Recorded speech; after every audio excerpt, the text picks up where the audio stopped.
Hello and welcome back to Not Yet Low Boss again, but back to Curse of Strahd.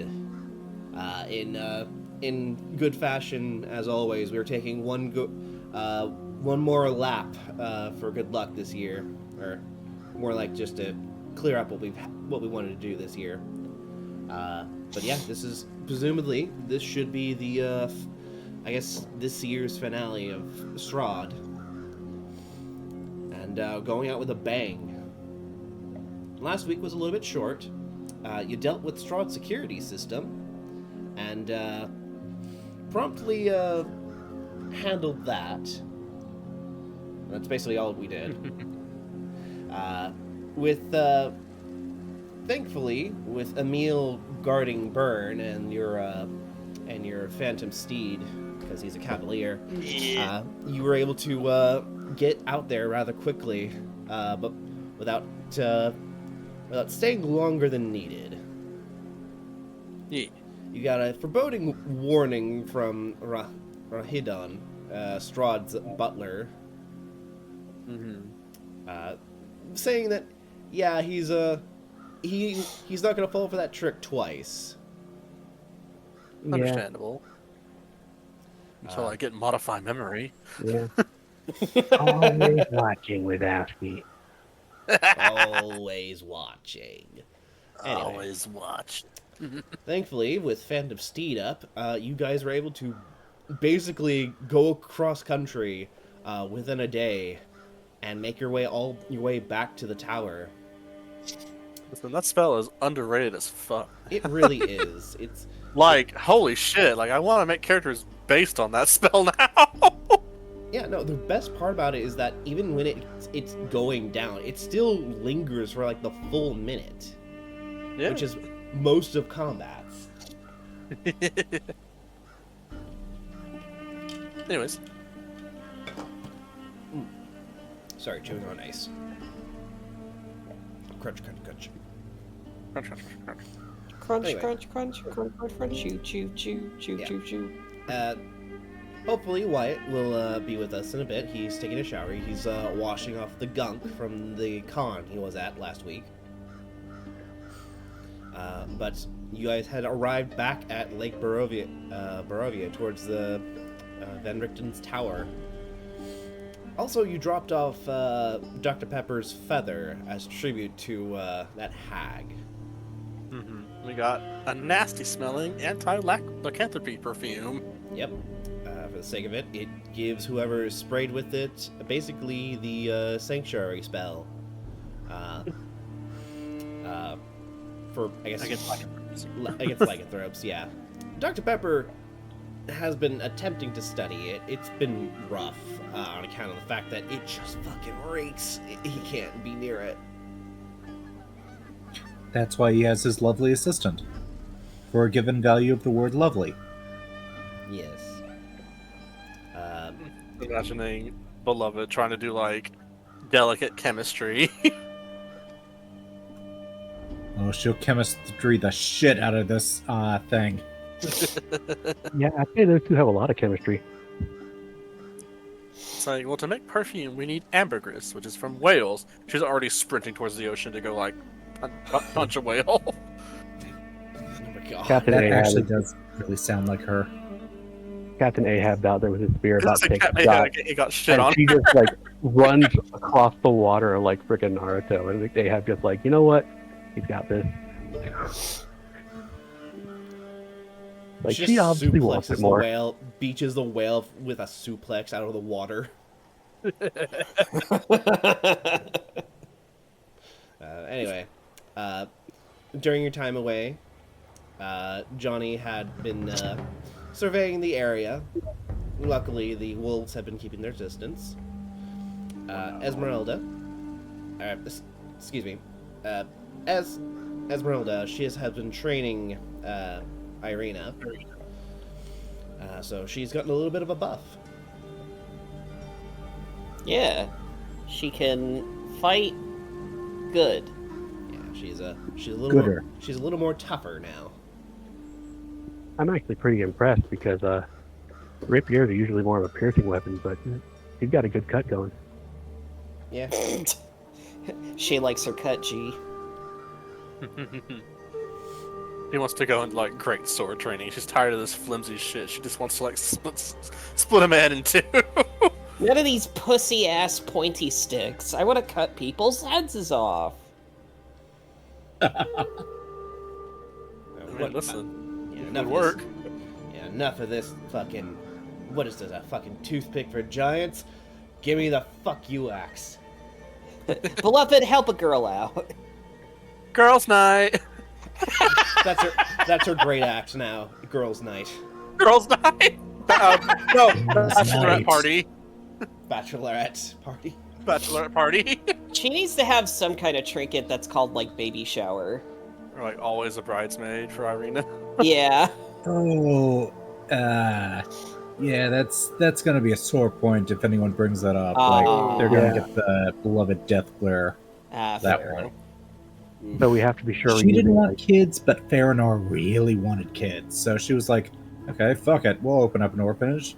Whatever makes you happy, sweetheart. Damn. I mean, I can handle it for 9 months, I guess. Oh, no.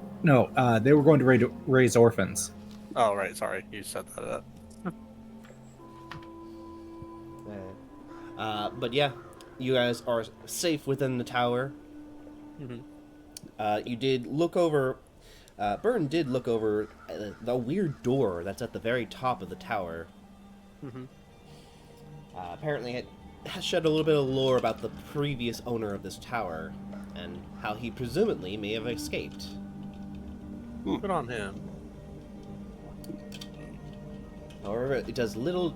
It doesn't really do that much for you guys on account of the fact that it can't be opened on this side. Oh, unless we have the powers of the wizard who did it, which is not impossible. And isn't Byrne studying how to make the tower work for him? I mean, he's probably at least had some of it wrote down, but not, it'll take a lot more power than he has right now. Yeah. This is one particular secret that he is not privy to. Mhm. With that in mind, since we need to stall a little bit so that Wyatt can participate in the grand finale, let's go ahead and roll twice for our training, because we didn't get to do that last week. Mhm. okay. Who would like to start? I'll start. Alright. As soon as this thing loads. Alright, so Beloved is training her bedside manner. And she is trying to do that by helping Dr. Pepper's study the Hero's Feast glyph and also the potion. Alrighty, go ahead and roll either medicine or I guess survival if you can make that work. I mean, sure. The potion's made with natural ingredients. Use intimidation for your bedside manner. She does her bedside manner just standing there menacingly. Okay, the second roll was a lot better than the first. Yeah. 27 in total. As you look over the Hero's Feast bowl, it's a little, it's like honestly it's a kind of over your head on account of the fact that it's clearly magical. You Right. help write down notes for Dr. Pepper, but little more you can do with that. The potion, the perfume, on the other hand, it's all on you because Pepper is not getting anywhere near it. Like, he has to actively stop himself from gagging whenever you, bring it up to you and you give it just a tiniest little squirt just to see how it smells. It smells like lavender. It actually smells very, very nice, actually. Interesting. But to Dr. Pepper, you might as well have just sprayed skunk spray mixed with rotten eggs, is how he describes it. the most pungent smell he has ever smelled in his entire life. He smells.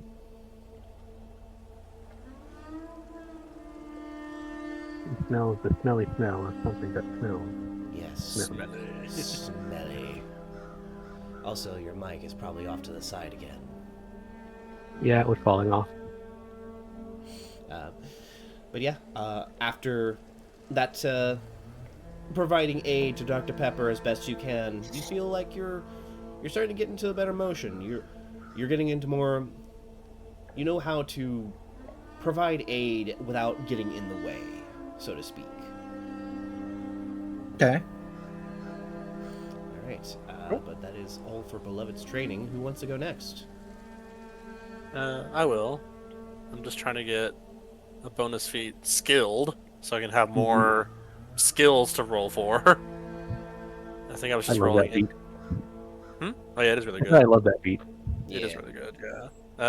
I think I was just rolling intelligence checks because I'm just like making up scenarios in my head and how I would solve them essentially. That works. 1, 2. That Good might be roll. enough actually. It is actually enough because I had 62 and that's already over 40. So I did it! Yay! Nice. Woo! Here we go. Hooray. Alright. You're up on the 4th floor and you're doing these mock situations inside your head. And for the briefest of moments, during one of these imagination scenarios, you look down towards your hand, Which hand?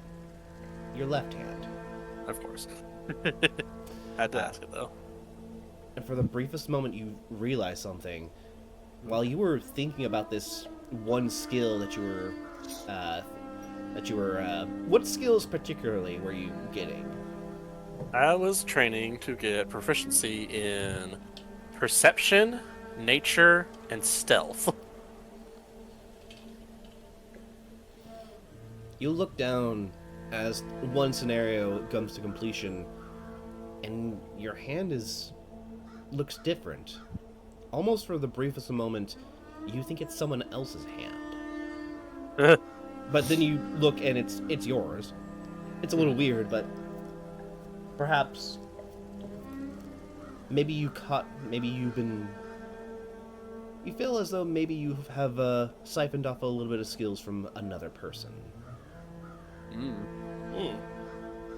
I do also think that, I finally have proficiency in perception. Still not a great check, but we'll get better over time now. Because having just one eye probably severely hampered him for a while and actually being able to perceive things.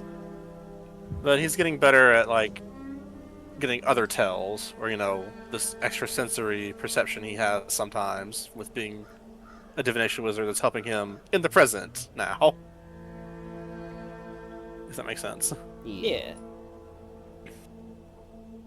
He does look at his hand and thinks about how he fears he's going to lose it one day, so he has made sure that he's at least right-handed his entire life. Get you one of those really, really, really strong bracelets. I mean, he's like, well, I already lost my eye as a symbol of friendship, quote unquote. Give or take. What's the next step? It takes your hand in marriage. Oh. I could have worse partners, I suppose. Alright, let's make it official and bring out the cleaver. No. Anyways. Yeah, I mean, there are definitely worse partners, but he can be a real lich sometimes. Yeah. But we'll get to that later, especially the marriage part. Oh my. That might relate to something he wanted to do today anyway. So yeah, anyways, go on. Who's next? Zeal, you want this? I am good either way. Alright, I'll go ahead and do mine. I am at 57 out of 100 for alert. So I have 2 perception checks. I need at least 43 total to make it. So I have 14 guaranteed. All right. First attempt is a 13. That's not good. Here's the well. Huh? How much do you need? Well, after that, I need 70. Oof. Or no, I need 30, which is impossible. How impossible? X amount of impossible. Well- 21. If you want to be like a little metagamey here, if you'll let us, we can say he did this outside, and I'll just be slapping it with guidance on it. That would add 21, so that would bring me to 78. Oh, well. So the guidance won't even do it. Yeah. All right. Unfortunately, guidance can't really apply to these training roles on account Okay. of the fact that this is over a period of time, not a. Yeah. Okay. No problem. So yeah, not yet. Not yet. But you're Okay. getting there.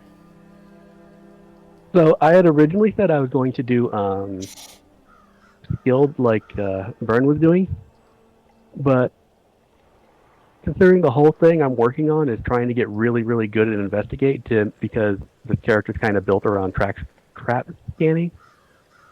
Can I say that instead of doing skilled, I'm just doing expert and only focusing on investigation? Okay. Yeah. We can swap that in.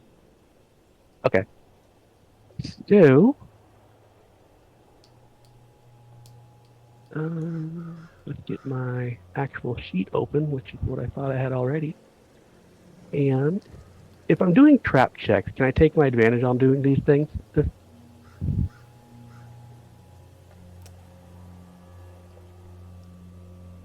I'll say. No. Okay, This- so I got 19. Yeah, it's training, not actual on the field. Okay, Plus, I feel like it'd be a little unfair. I gave you advantage. no probalo. My higher one was on the left anyway. All right, go ahead and give the second. I have a one. long way to go still. Investigation. Oh, well. Oh, I Holy saw the shit. 20 first, and I was really happy, and then I realized that it wasn't the main one, but then I got a 19, so... I mean, still, I'm one off. Like, goddamn, that's a good roll. So that puts me up to 88, so I only need 12 more to cap. Damn. Well, good. Yeah. had We'll do pepper later. Yeah, we'll just pepper that in. Yeah. But yeah, you guys spend the rest of the day training and/or preparing as best you can. As a lot of you bed down for the night, you all think to yourselves, tomorrow you're walking into a den of werewolves.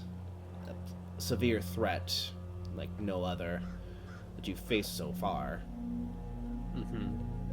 If you're not careful, they could quite literally tear you apart, but hopefully with a meal on your side, you'll at the very least keep most of them at bay. That's the hope. Mm-hmm. I almost literally doubled my skill check. So the last 3 checks combined put me up to 45, and then those 2 skill checks combined were 43. So I'm up to 88. Damn. Alrighty. As everyone, is there anything you guys do before you go to sleep that night? Yeah. You want to do that thing? Yeah, it's either before we go to bed or after you wake up. Either way is fine. But the general gist of it is that I'm going to lightly troll Burn. Oh. A thing, you said. Go for it. Yeah. Let's say it's in the morning because it'll be funnier. Mhm. Oh boy. Yeah, so while Burn's asleep, to just start feeling something like hitting him in the side of the face, really gently. Alright. You all go to bed, and before you officially take your long rest, I need everyone to give me a wisdom saving throw. Oh, All right. Now hold on. I'm good at both. We're magic proof here, aren't we? Yeah. Yay, very low rolls. Go me. Come on. Do you still got portents? No. Fuck. Damn. All right. All right. That is a fail. Hit us, from Gray. That's a fail from Shem. A fail from Burn. A fail from Beloved. It's just me. Mustard Seed, you're doing all right. Oh boy. Okay. And let me change the music a little bit. Oh no.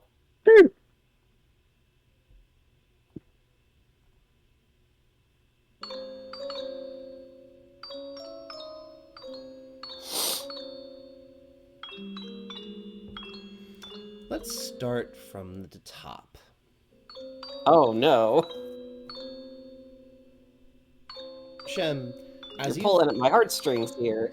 Shem, as you fell asleep that night, what do you dream of?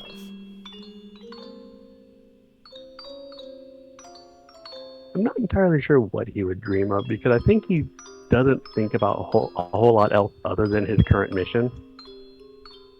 So that would be about, if it's anything, it'd probably be directly related to the task at hand. Okay.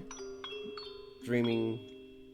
Let's say that you're dreaming about scouting through the forest, avoiding werewolves, the usual spooky attire that you're used to.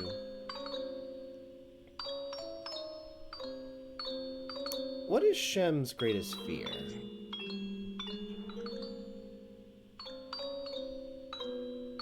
Ooh.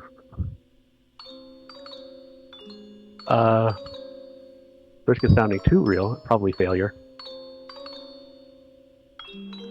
He doesn't have a life outside of his job, so it's literally just that and only that.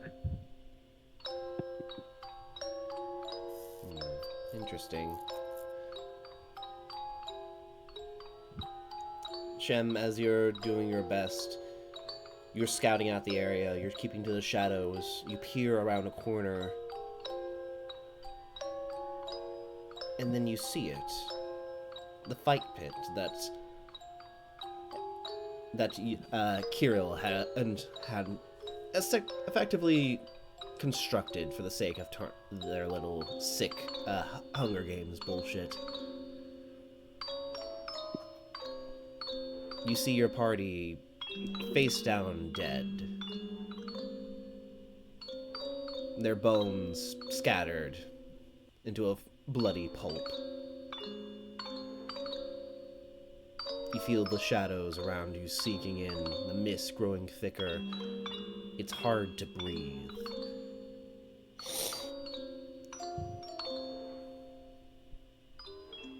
For the sake of this, I just realized something really, really messed up, and at the risk of showing my hand too much, I think this is the first time he has a real threat of actually dying. Because Oh no. Barovia is sealed off, isn't it?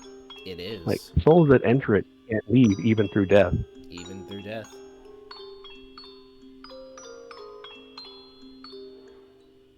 You turn around and you see the souls of your comrades marching towards Castle Ravenloft. And a sickening feeling that one day that's also going to be you. The realization that there is no escape here.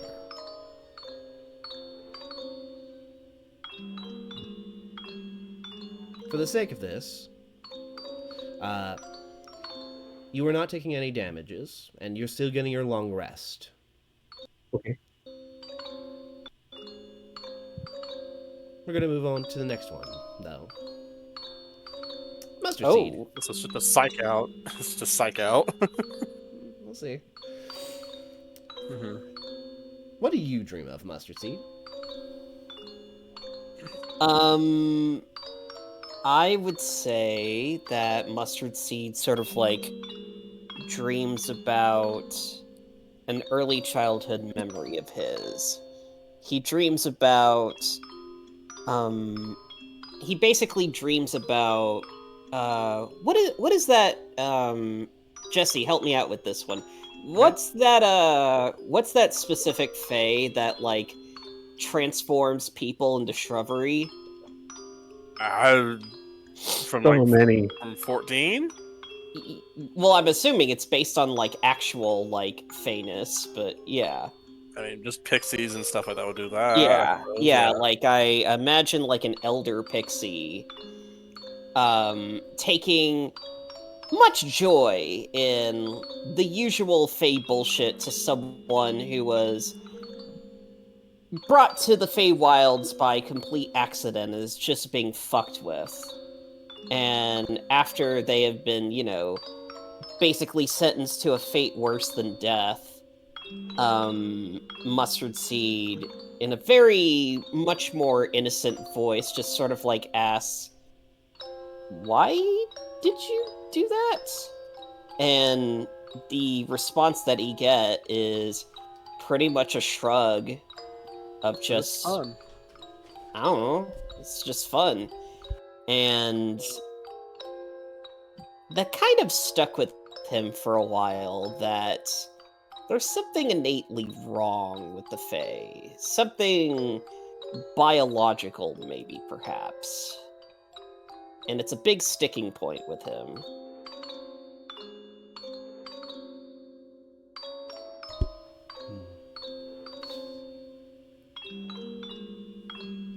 You feel as though you have a little bit more lucidity over this dream. How would you want it to go forward?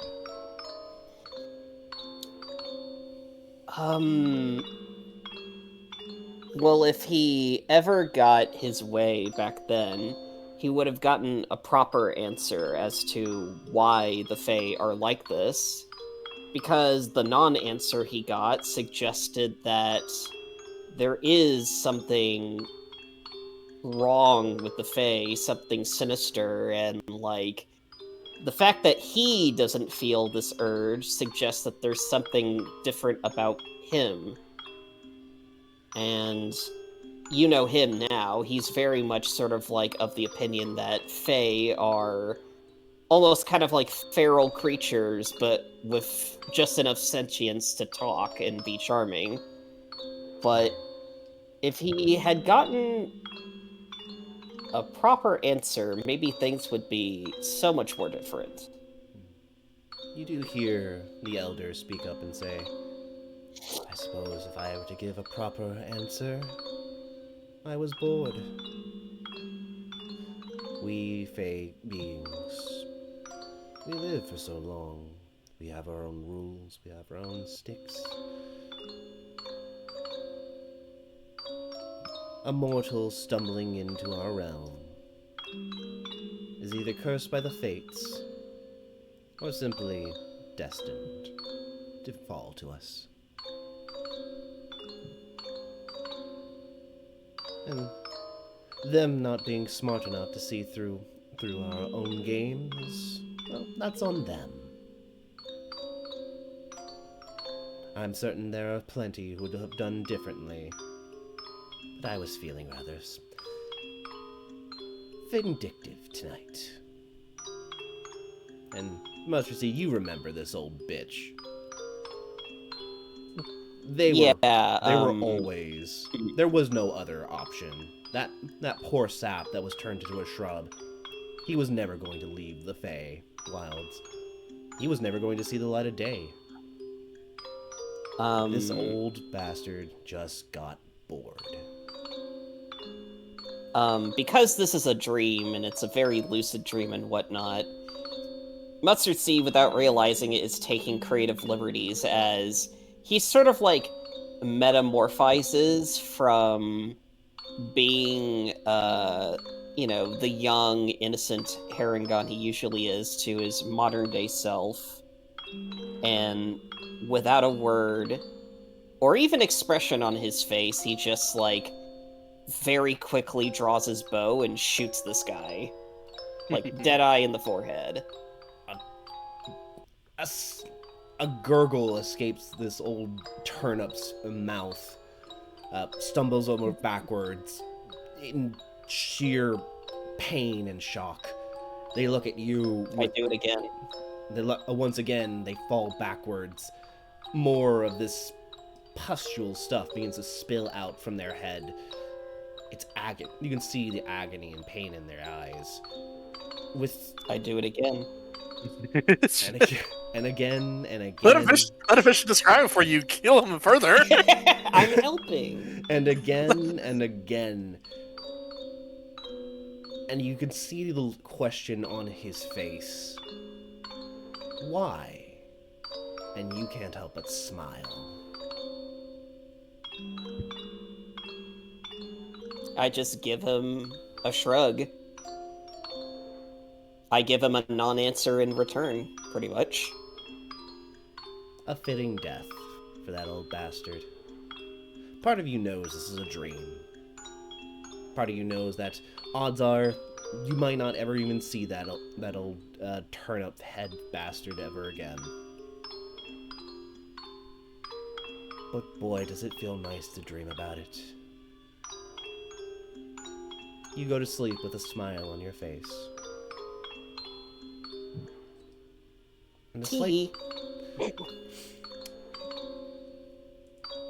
a slight chill runs through you, only for the briefest of moments. Yeah, that's my, in the dream, that's my signal to, like, curl up and try and get some sleep in this dream. Not even realizing it's a dream, or do I, brother? Burn. Hmm? What do you dream of about this night? I'd say most of Burns' dreams, if he dreams at all, or like he doesn't remember them mostly, aren't great. Probably, without going into further detail,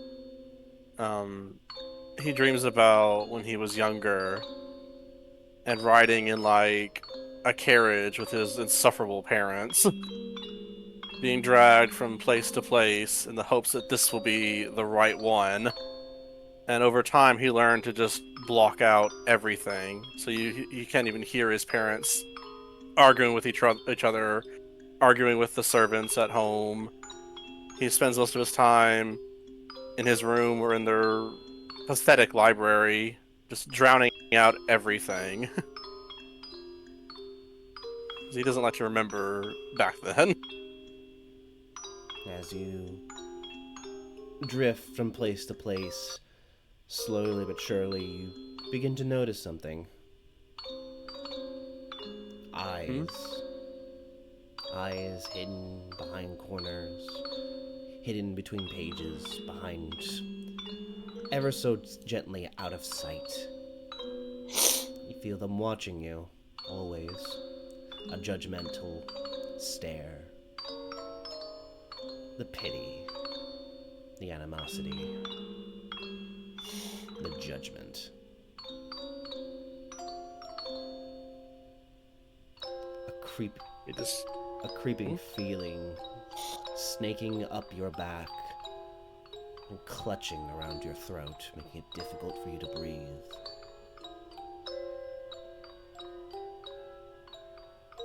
Thinks about how he didn't ask for this. He didn't ask to be born into a noble family that has barely a drop of nobility left in their blood. It's not his fault that his parents can't figure out how to make a deal.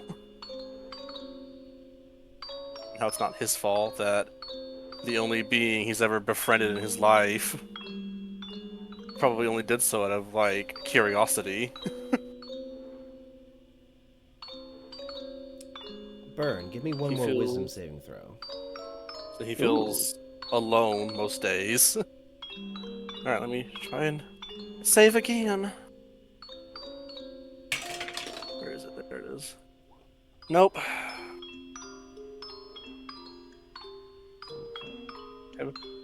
Have advantage? I don't know.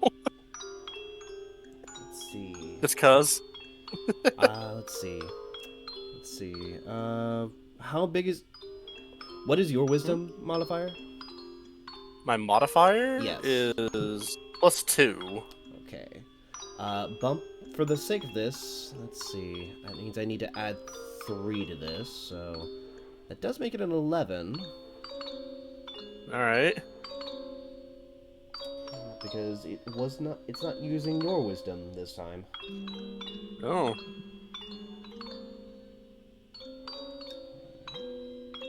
Oh, okay, that actually... with how I rolled, this is actually a tie. Oh. Ooh. Meets it beats. You feel the pressure physically pushing down on you. Your parents' gaze, their eyes. You don't even see the pupils, you just see the glare behind it. A crushing weight behind it as you sink deeper and deeper into your chair, just not wanting to be there. And then a flash happens. And they're gone. Mm-hmm. You look up, and you're alone for a brief moment.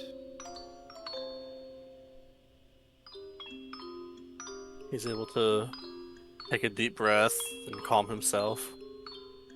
Find the comfort in the small things he can. You know, the many books he reads.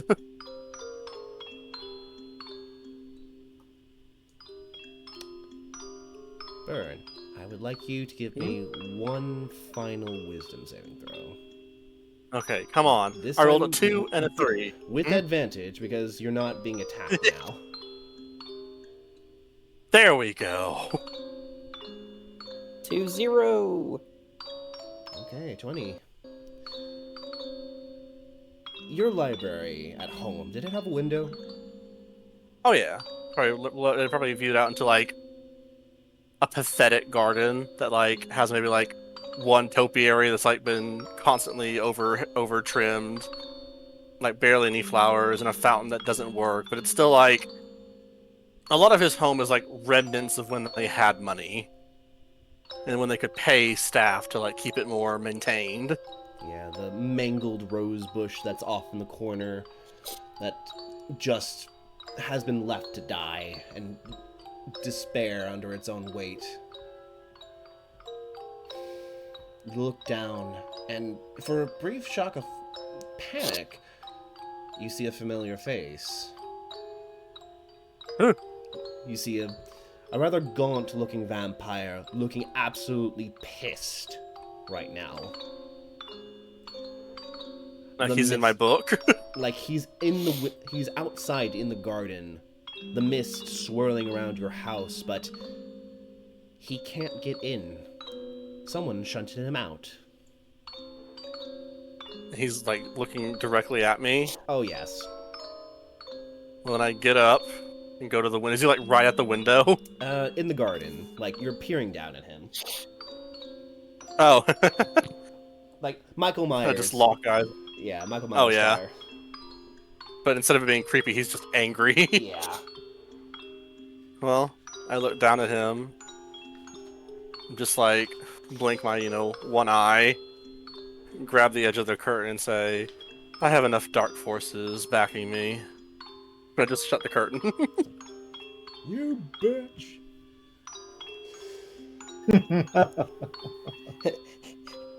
Burn is literally like, shut your mouth.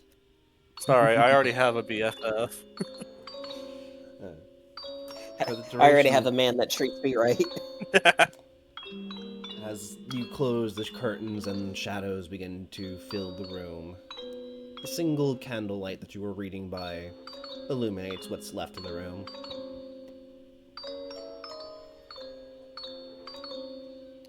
Burn, Thank you. I'm sorry. because you passed this last roll, Yay! I would like to give you a use of divination. Like right now? Yep. Okay. I need to actually see what the spell does exactly. It's like, I feel like I know, but like... You ask a single question regarding a separate goal, event, or event occurring to occur within 7 days. Okay. I'll ask the darkness, which I assume I'm asking. Is finding Van Richten the right goal? You watch as the 'Cause pages. that's pretty much what Byrne's been working towards this entire time, with the information he gathered from like his first hag encounter so many years ago in real time. Yeah. As you ask that question, the book that you were reading begins to flip open, almost like a gust of wind was pushing it open. You see the depiction of an older man. He has these broad spectacles on, and his hair is stark white and a little stringy in some parts.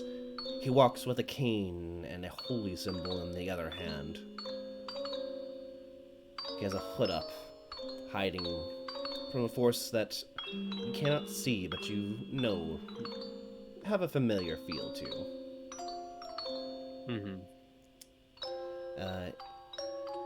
He gives us a brief description of the picture of Van Richten. Written, seeping into the page, it says, "Follow the light. One that only a vampire hunter can provide." Byrne nods, and he closes the book, and then holds it close to his chest. Just reclines back in the chair, and says, "Thank you, my friend. I know you sent me here to find something, and I choose to believe that you know I can do it, but it's still nice to get some support."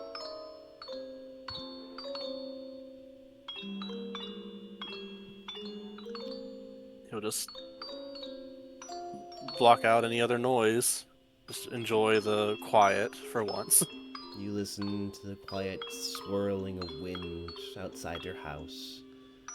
The mist is thick, but the walls are strong, despite how they have fallen from grace.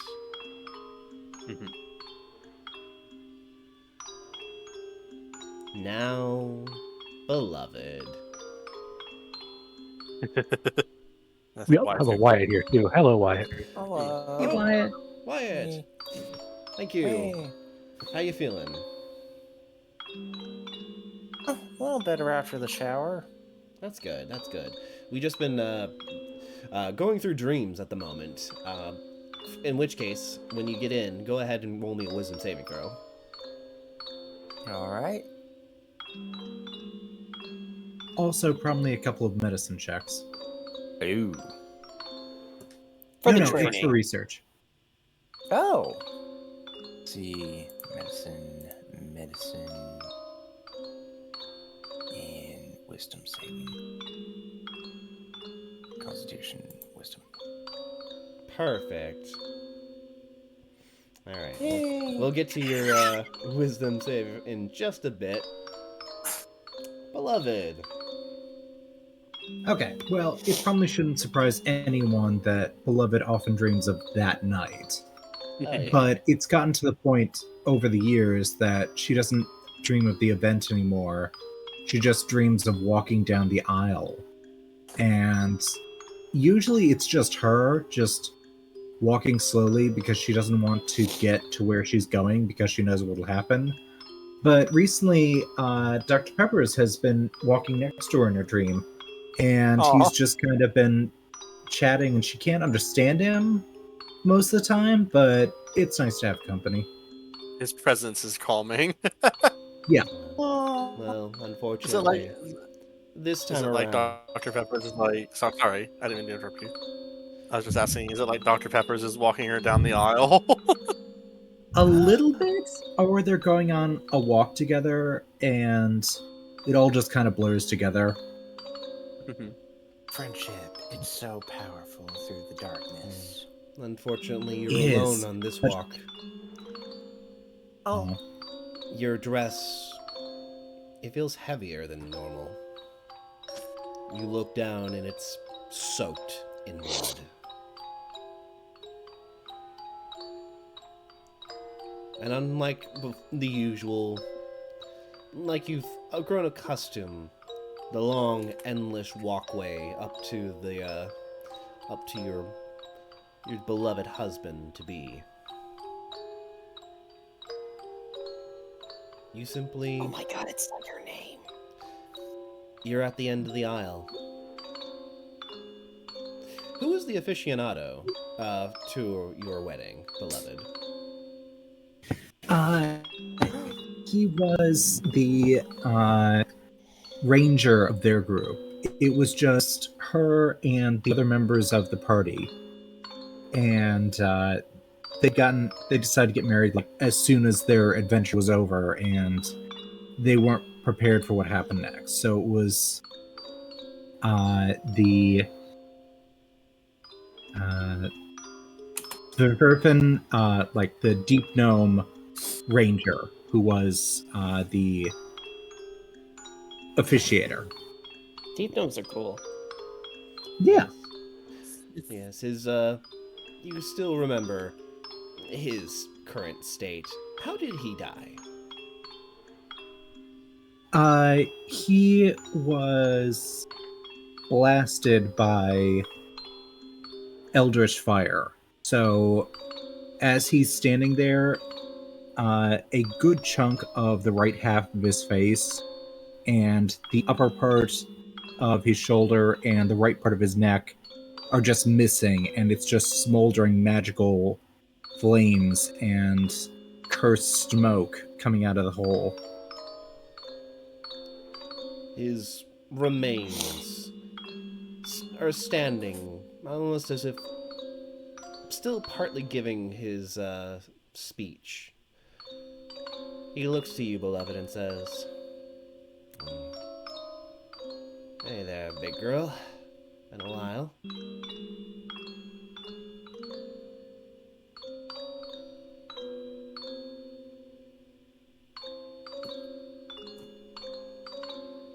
I don't know beloved's actual name. Beloved.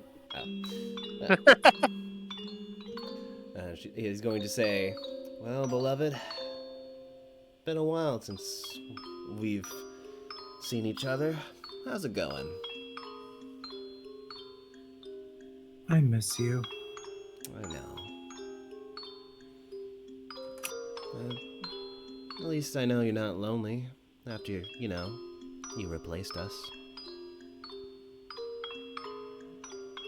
That hurts, but it doesn't show on her face. She just nods.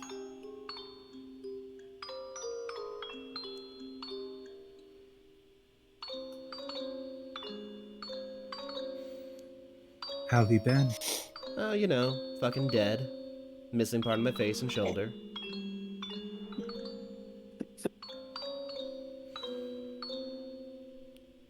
Afterlife's not so bad.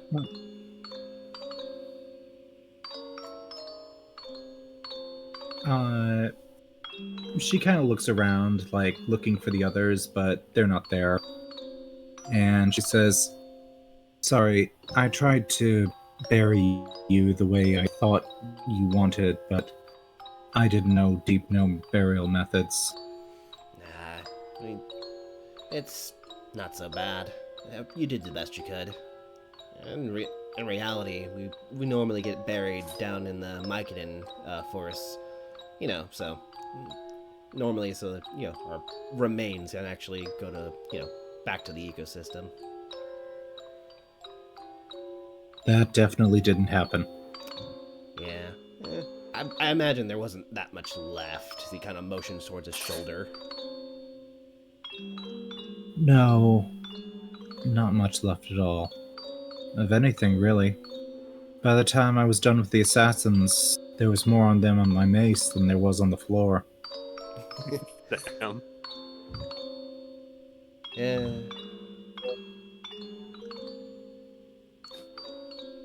So, when are you gonna finally join us? It's taking longer than I thought. Turns out barbarian healing and regeneration is a bitch. Yeah, you always were a tough cookie. I think it might take longer than I thought back then. I have a doctor now, and he's helping me. And there are other people around too, and they're not bad. They're not you, but they're not bad. Well, I'm glad one of us gets to enjoy one last adventure. I'm not enjoying it, but I'll endure as long as I must.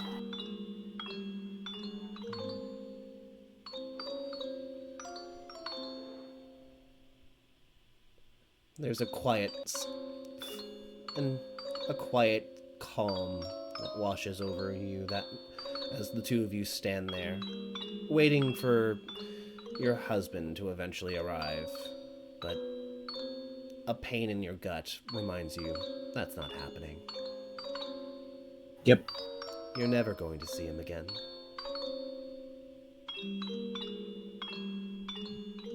She knows. But it's been a while since she actually broke down at this part of the dream, so she's just standing there quietly waiting for it to be over. This feeling, it stretches on and on and on, and you're waiting for this moment to finally just be done. Wake up. Get back to the road. Let this end. But it doesn't. And you realize that you've been stuck here for a very, very long time. In reality, you never really left this church. You've been here this entire time, mentally.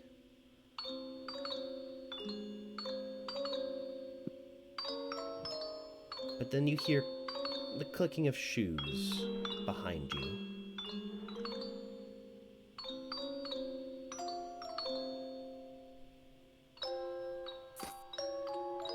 Slowly walking away. She turns around. And for a briefest moment, you think it's your husband. It's not me just stalling because I can't forget.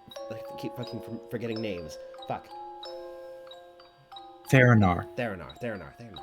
You think it's Theranar as you hear the sounds of footsteps walking down the aisle to greet you. But no. In a bit of a twisted sense, a twist in your gut, you see the face of a pale, gaunt man walking down the aisle, wearing your husband's suit. Beloved has never been more pissed in her life. She just stands there, and the stone underneath her cracks. Ah, my beloved. I do believe that I have not gotten a proper introduction. You feel your body moving on its own. You don't have control over your body in this situation, almost enthralled by this man's influence, despite how wretched you feel being near him.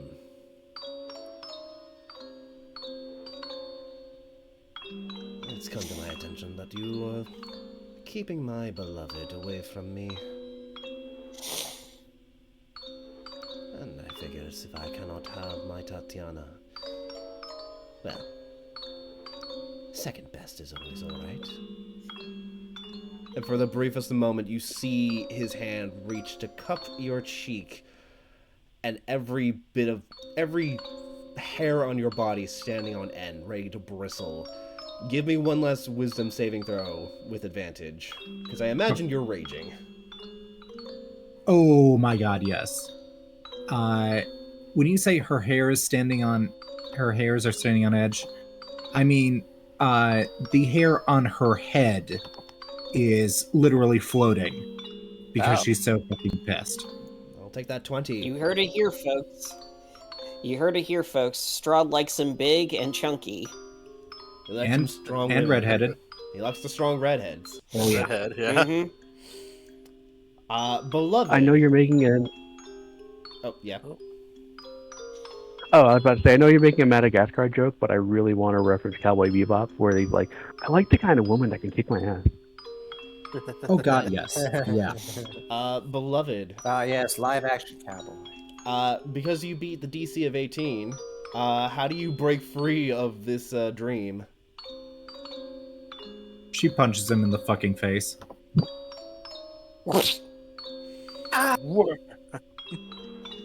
Never in your life have you given a more satisfying right hook, as you feel the bone and the spilling of cold blood reach your hand as Strahd stumbles backwards with a very clearly broken nose. You hear your deep gnome friend cackle. Says, "Holy shit! This is the asshole who's been giving you so much trouble? Why haven't you killed him yet?" He's undead and a fucking sorcerer. I don't know. I mean, You killed him already, it just didn't take. that had never stopped you from before. She gives him kind of this look that she did when he was alive, like, I'm doing my fucking best here. I was a miller's daughter who picked up a mace. Come on. He laughs and says, But she says to her friend, I've got him. Don't worry. When we finally meet up, I'll tell you all about how hard I kicked his ass. as you turn back to Strahd, he's ready to pounce on you, but you're ready for him. The fight between your mind races as you proceed to give this fucker a run for his money.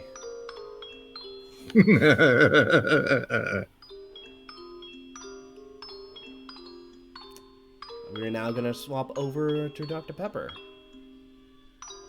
Heck yeah. Gasp. Dr. Pepper. We're basically doing dream scenes right now, Wyatt. That sounds like a cool animated short series. Yeah. Mm-hmm. What does Dr. Pepper dream of that night?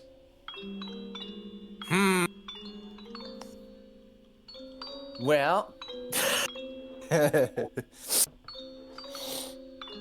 dreams about being in a nice, clean, polite hospital where everyone comes in to reattach their severed limbs, like, well, sort of like dolls that like miss parts, and like everyone on his team is working there in tandem, and then it has this nice little uplifting, gentle music in the background as everything just kind of has a nice 1980s shine to it.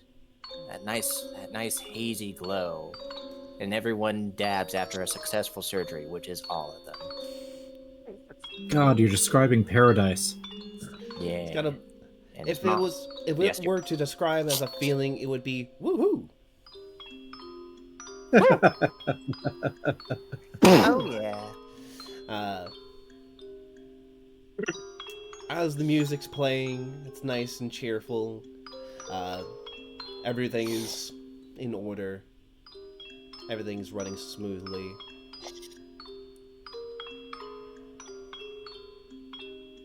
What would you say would be Dr. Pepper's biggest fear?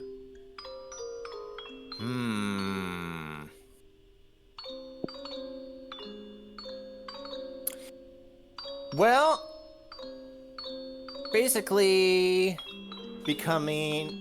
failing, killing a patient, and being disowned by the medical organization, kind of just having to become a back alley doctor to make by, and everyone just knows you're that scuzzy guy who does scuzzy things, and you're poor, and your family doesn't support you. So basically, just being alone, alleyway, just plop. Wow. He likes to pretend that he's better than he is, but like the reality that he's just gutter trash. That'd be a pretty good one. Yeah. Now, is this a reflection of reality, or... I'm just thinking like of how the Yakuza like take back alley doctors, or the walled city has like those guys that don't have any medical licenses, and I just think, man, it must really suck to be that. Well, as they're currently sewing up one last patient, there's a record scratch. The music. You notice that the patient who was happily, you were sewing back together. He was real happy. All of a sudden stopped moving. The stitches on his arm are seeping blood. Everyone gasps. You're the only one that failed to sew them up right, and you lost a patient. You try to fix it. You try to restitch it. You try to give him a little bit of medicine. No response. You try to resuscitate them. No response. You try to revive them. No response.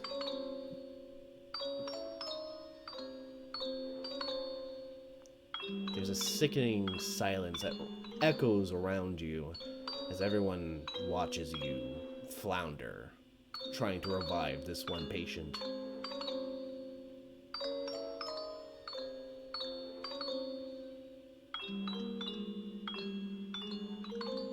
What does Dr. Pepper do? Oh. Oh, well, that's not right. Clearly, they brought me a cadaver.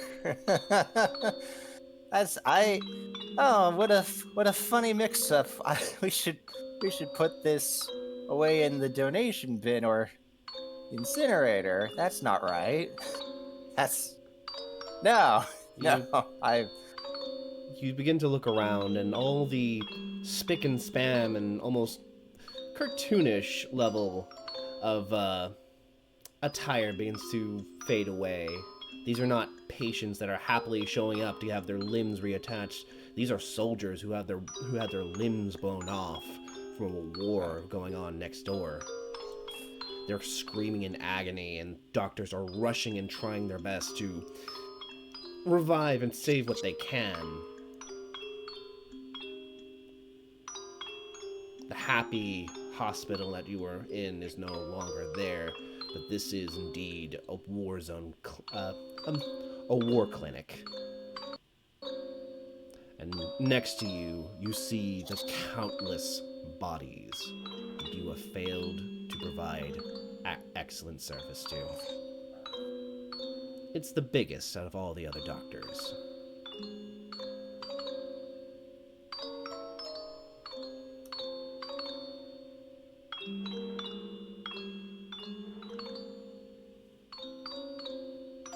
What does Dr. Pepper do?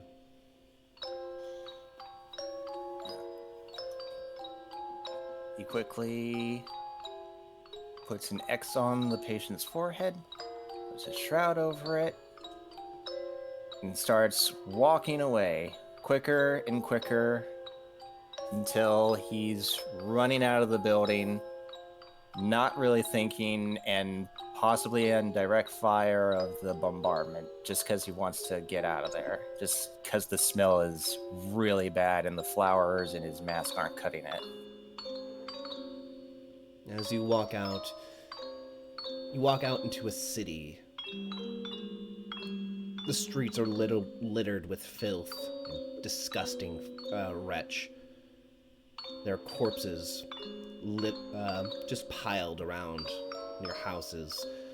Buildings that have entire red X's spray painted across them and boarded up. You see a crew wearing gas masks and flamethrowers going door to door with each one of those red X's to torch the vicinity.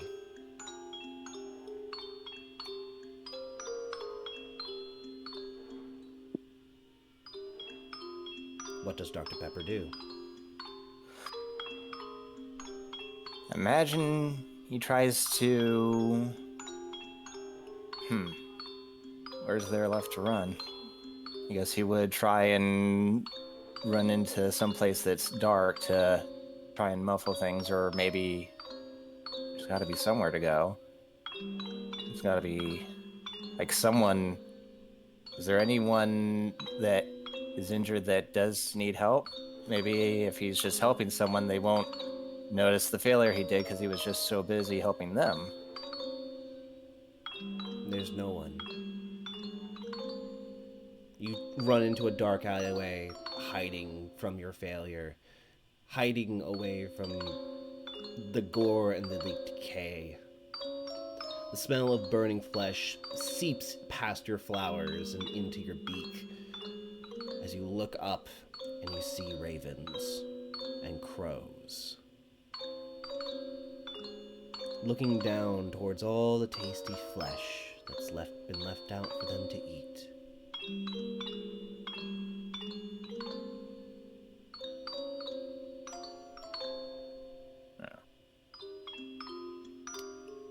I imagine at this point he would be struggling to breathe, and it just like, I mean, no one's there anyway, so he takes off his mask, and obviously pieces of it are missing, like someone shot through the beak. Yeah. Oh. You take the Oh, first shit. breath through your beak, and through unfiltered air, the first time in a long, long time. It felt like ages.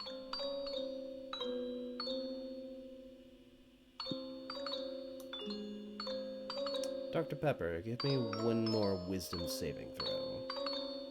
Alright. Wisdom! Oh, right, it's up, not down. 9. Ooh. Ah, Did better than you did better than before, but still a failure. Dr. Pepper, you came here because you had a house call. Someone needed your help to provide aid. And this is the DM asking you, as a creative liberty, how much of it was you going there to provide aid, and how much of it was you running away?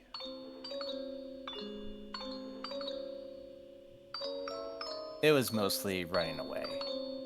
It was mostly looking for excuses.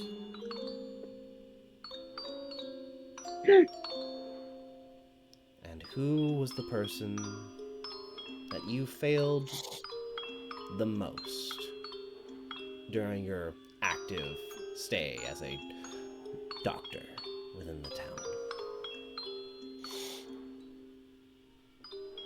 Almost everyone.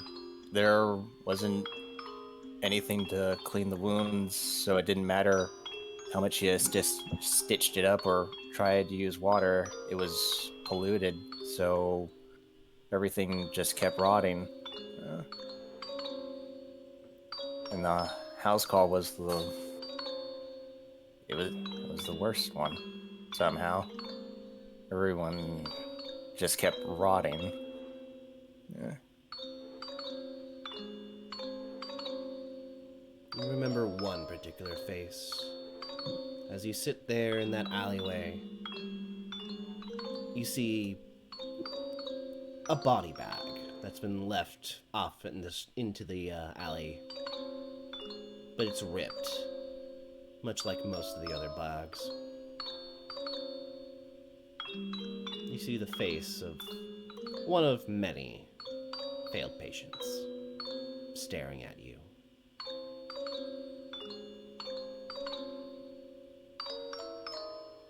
And it stares until the light of day wakes you up.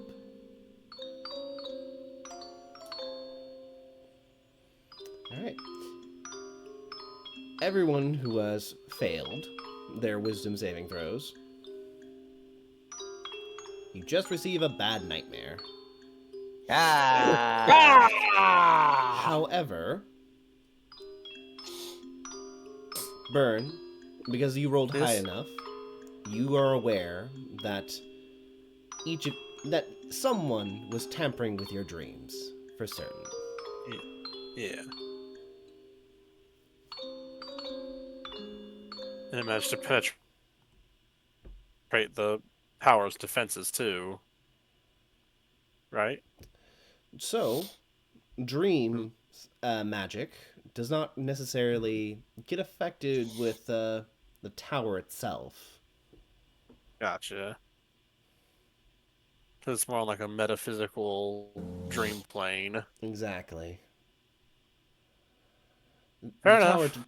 protects your body, which in turn made sure that he couldn't like do the whole give you exhaustion and actually physically hurt you, but he can still fuck with your dreams.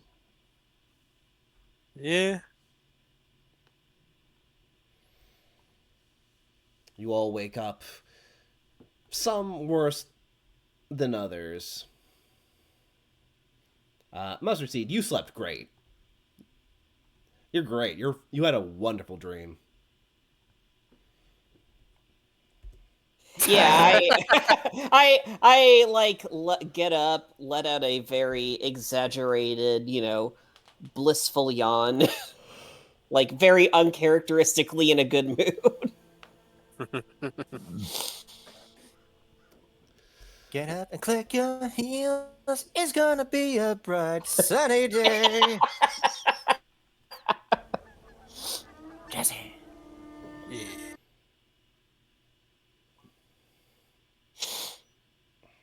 I guess I just greet the rest of the gang just to see how well they were doing, Let's see. if at all. Everyone else, you can describe yourselves as best you can. Well, I think Shem. Go ahead. Yeah?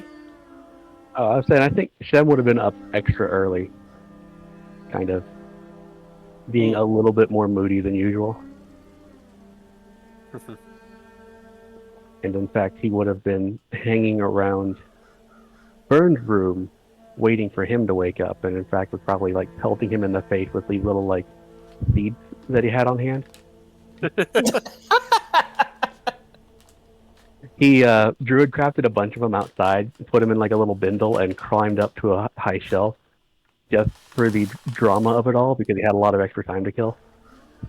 And we're just sitting there, just pinging him in the face, just to be pass the time, be annoying, and eventually wake him up. Well, you learn that Burn is actually a pretty deep sleeper, apparently. Nim, nim, nim, nim, nim, nim, nim. And he wakes up still a little groggy, but probably not as bad as others in this tower. And then realizes he has a bunch of things on his face, and he's like, "Ruff, ruff, what the?" Looks up at you, throwing things at me.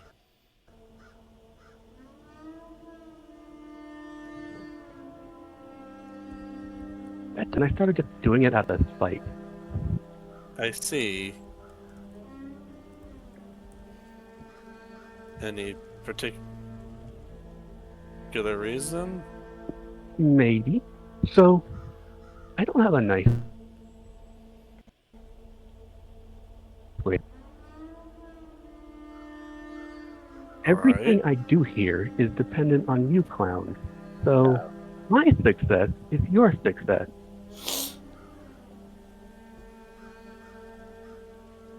right.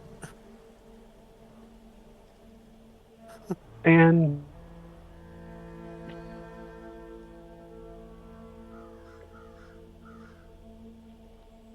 most of these guys are easy to control,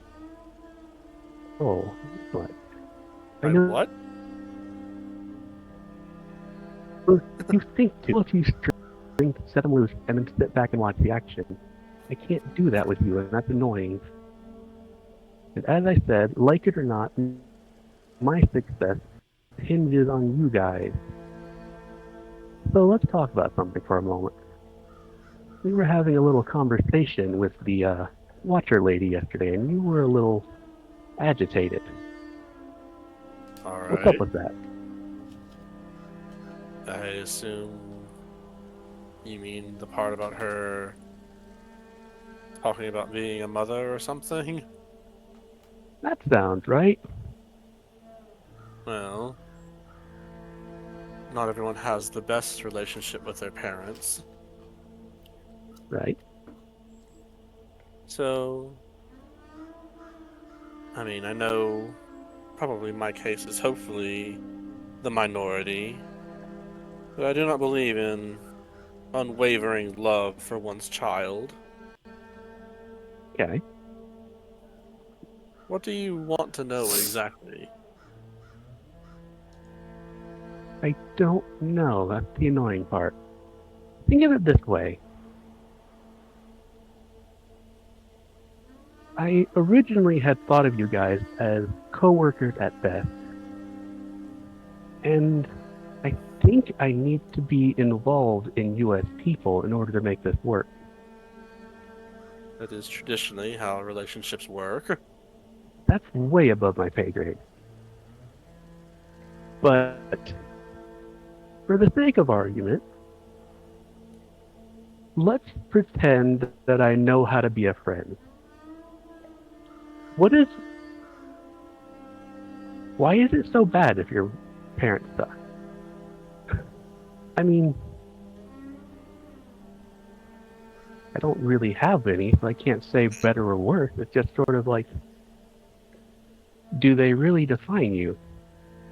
Well, I wasn't expecting to have a conversation like this so early in the damn morning, but since I foresee that you won't leave me alone until I talk about it,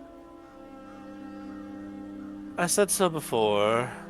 My family is nobility, though I would say the noble blood that runs in us is thin. So, my parents decided to do what any noble family would do and have a child to marry them off to another, more influential family.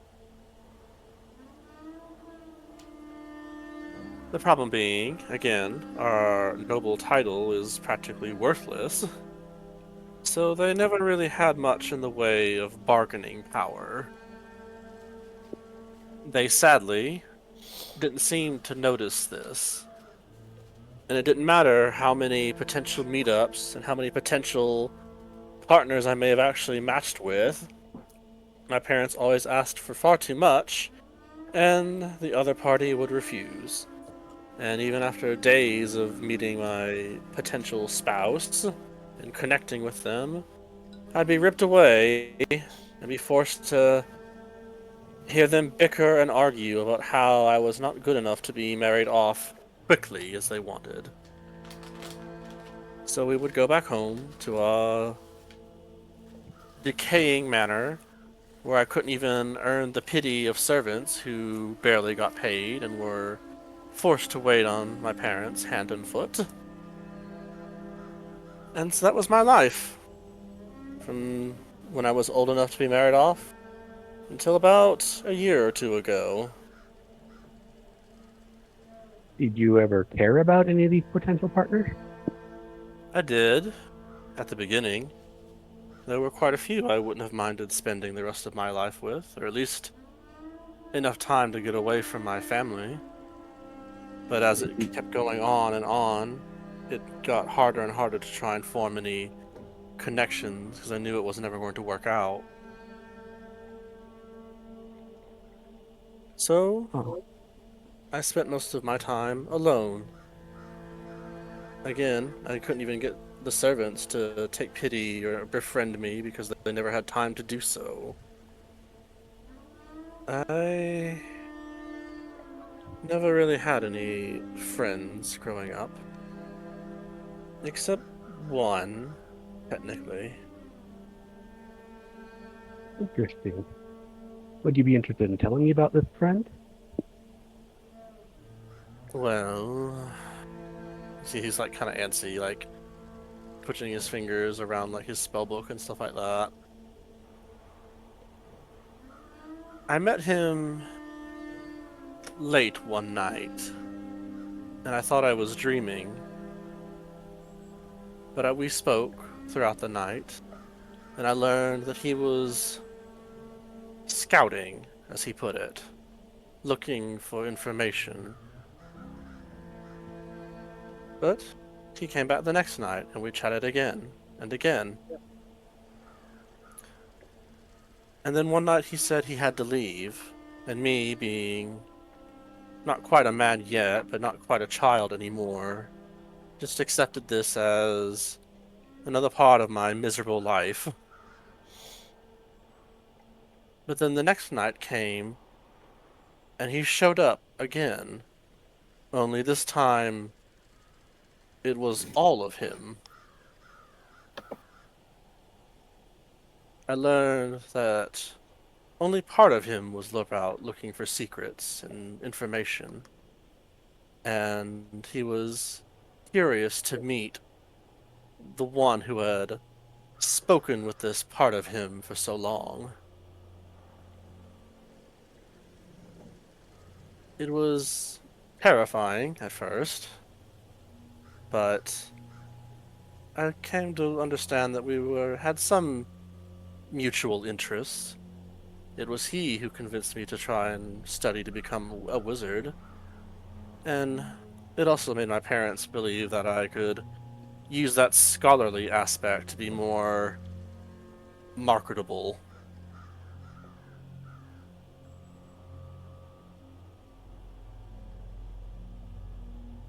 But eventually, the matchmaking continued and failed until one night, my friend decided he would help me get out of my predicament. He gave me an envelope sealed with black wax and told me to not open it but place it upon my father's desk. So I did so, thinking, what did I have to lose? Well, the next day, my father burst into my room, overjoyed that he's found me a match, and we traveled across the ocean to a great elven noble house. And while we were there, my parents were imprisoned for blackmailing this elven family with information they had no idea how they obtained. I also was interrogated, but as I knew nothing, they let me go. The woman I was to marry did befriend me, and she is one of the few lights in my life. They helped me actually have a life. I completed my wizard training and was left to wander the world at my leisure until I ended up here. Interesting. I think I like your friend, but blackmailing someone else to take the fall is so much fun. I'll have to try that next time. But,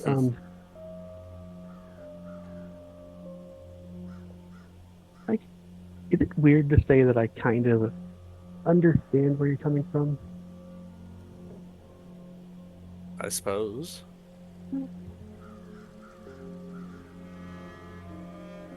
Consider this my first attempt to make nice with the group. Well, I thank you. Well, yeah. I What up? I mean, I'm sure my friend already has notes on you from just me observing you. Oh, that's fine. You want to know something cool? What's that? You were talking about your life before this. Mm-hmm. I had a life once. I've had quite a few, if I'm being honest. Hazel, Say But that usually, again. can you lean into the mic a Yeah. little bit? I've had quite a few, if I'm being honest. A few They lives. usually, yeah, they usually Okay. don't last more than a week or two. Oh. Yeah, Like you die, or you just do a different thing. it's the same thing in the end. Hmm. Cryptic. Yeah.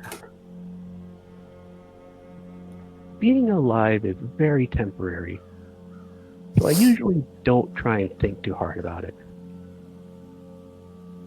But if I don't succeed here, I can't have the kind of death that I need. So maybe maybe you understand what I'm getting at. You I were suppose. trapped in a life that you didn't want. Hmm.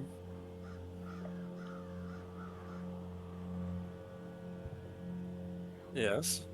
Yeah. And my friend helped me get out of it. Yeah. I have a friend who also helped me move on when the time is right. And that is why I cannot afford to die here, because that one will not be the right one. Mhm. I like to imagine there's no like privacy in this tower.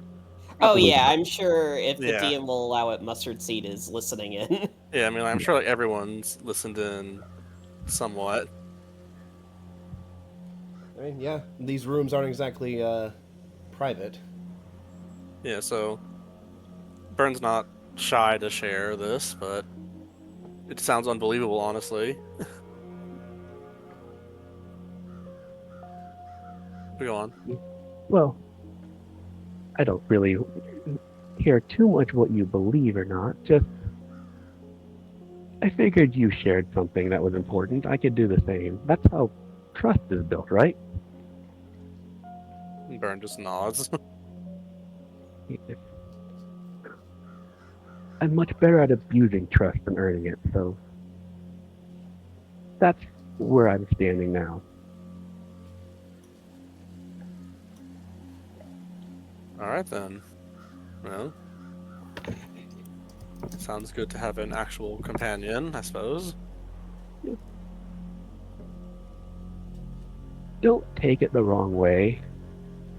I mean, I know I sound like an asshole, but I'm not used to having to actually, like, care about the people in my life long enough to have to worry about them.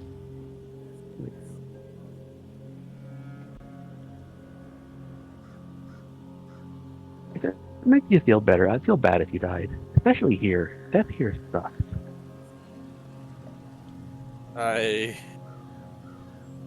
can't say that's a wrong statement. Alright. Well, try not to die. And then he stands up like he's about to float off, realizes he can't, and just like slowly climbs down the cord that he like set up earlier. Like, damn it, it's supposed to be more epic than this. Yeah.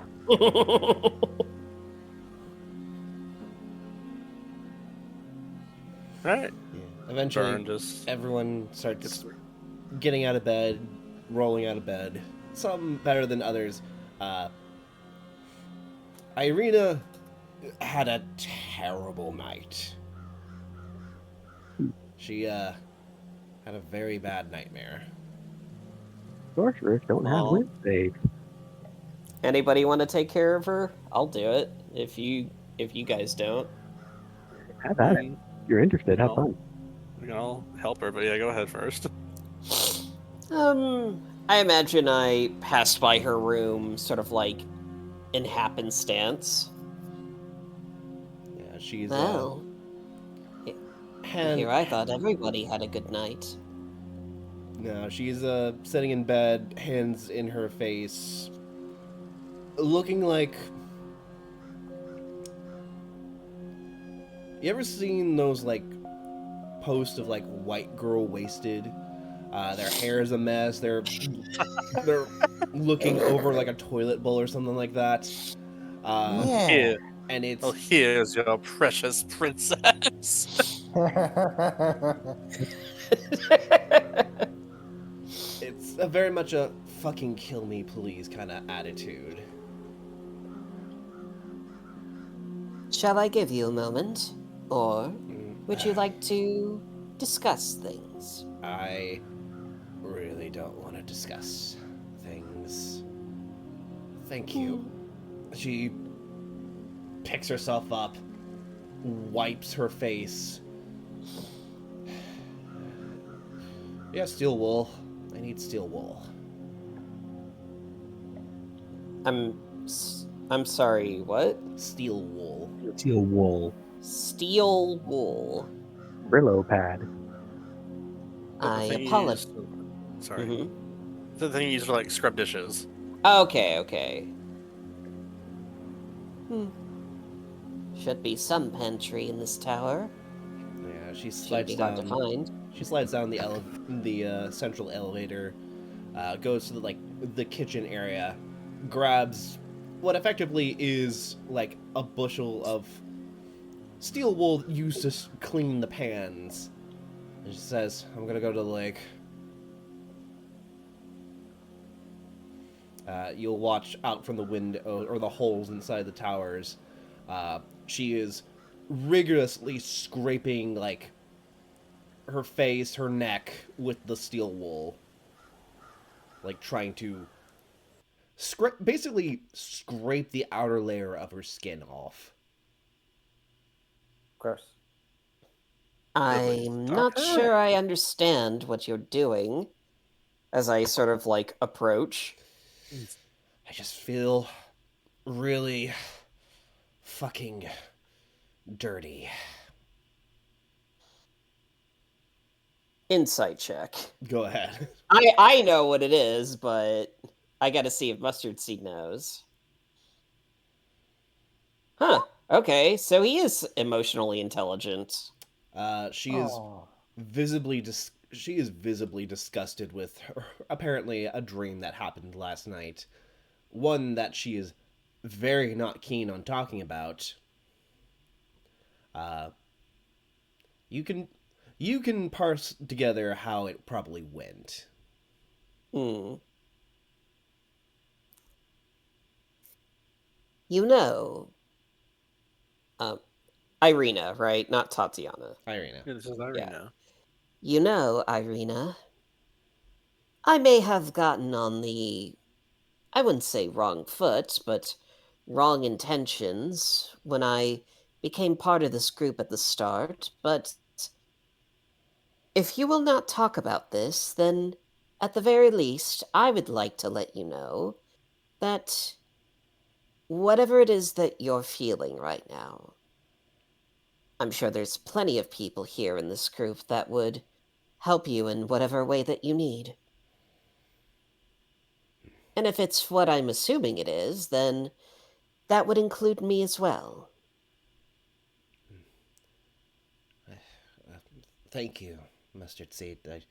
I do appreciate that, but I really just want to forget that I had this dream last night.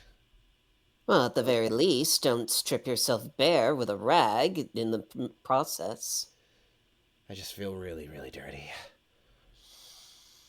She's particularly scraping her neck the most. Hmm. Uh, can I look at her neck to see, like, I know she dreamt stuff, but I want to see if there is, like, any, actual markings. I mean, you do remember she has been bitten before. She always had like 2 puncture wounds at the side of her neck.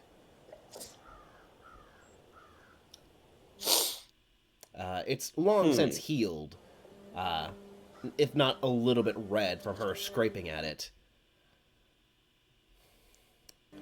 But yeah, she'll at the very least give you some information. She says, had a really... Oh my god, Jesse. What? Her neck, her back, her pussy, and her crack. You said her face and her neck at first. And I was like, I didn't say it out loud. No, but you typed yes. it, and I'm gonna call you out on it. Yes, the essential Dragon Gray. chopper zones, I'm told. Yeah, she will say, I had a nightmare of the worst case scenario, essentially. All of us are dead, and that's vampire having his way, I'm assuming. Having his way, yeah. Let's leave it at that. I'm not one for romance, but it seems to me he doesn't know the single thing about it. Does not understand the concept of no. Yeah.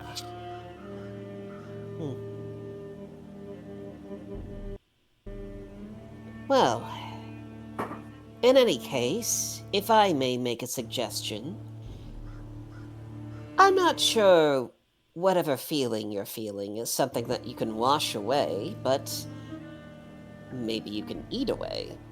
As I just sort of do a little magic trick and make it seem like I pull out a good berry carrot from behind my ear. Here, girl, eat your problems away. That'll work. Fuck it. She's got abs. She needs to gain weight. He just needs them carbs for her She- workout. She's got to get those carbs in. She's got to carbo load it. She says, oh, well, Complex trans fats. I hear carrots are good for your eyes, apparently. Who would the pineapple under the sea complex trans fat? My eyes glow like a faint pink as she says that and says, "Oh, is that what they say?" I don't know. Some snake oil salesman told me that one day.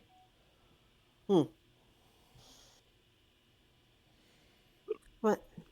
In any case, can I trust that you will be all right? I'll be fine. If not, I need to know. I'll be fine. It was just a really bad dream.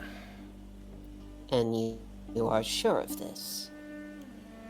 Well, I don't feel any different other than disgusted with my own body.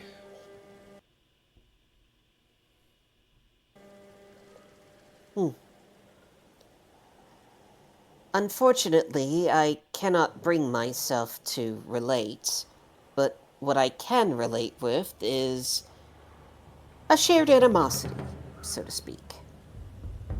Different reasons, but shared. Well, if it's another reason to kick him in the teeth the next time we see him, all the more for it. Kick him in the teeth? No. We are going to do far, far worse. But that is for another time. Or maybe not. Who knows? Maybe he'll test his luck.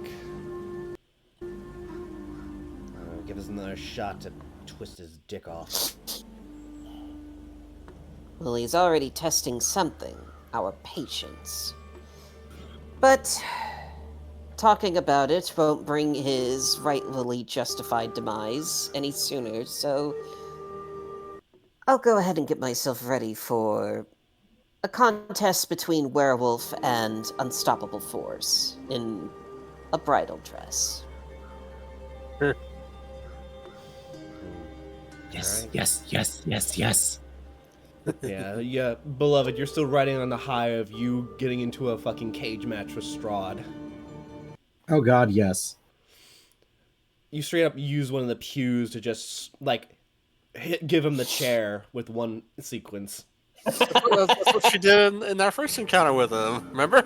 Yeah! She staked him with a fucking church pew. Yeah. Oh yeah.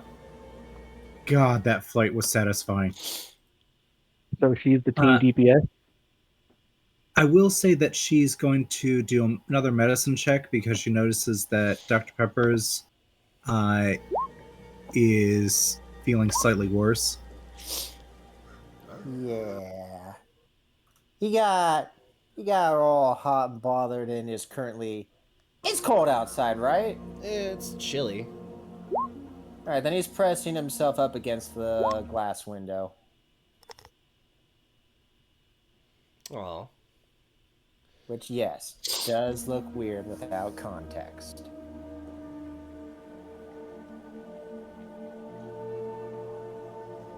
Maybe with context. Just smooshing himself up against the glass. Yep.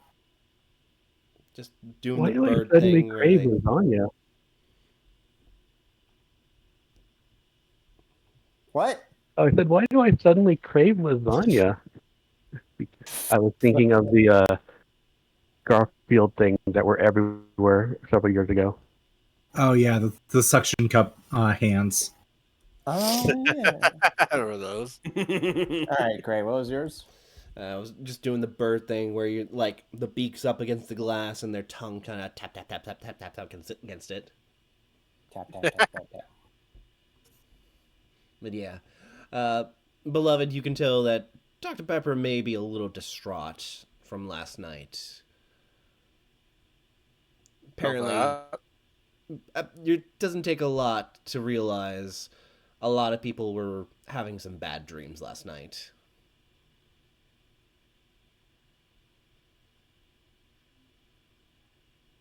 Uh-oh. Is everyone turn out for me, or is Gray the one blinking? No, it's Gray's me. I can hear you. See it. I can't hear Gray. Testing, Hey, you 1, 2, 3. Say something now. What'd you say, Gray? Yes, we can hear you. Well, we heard one. All right, sorry. I don't know why my Ooh. stupid computer is being so fucking stupid right now.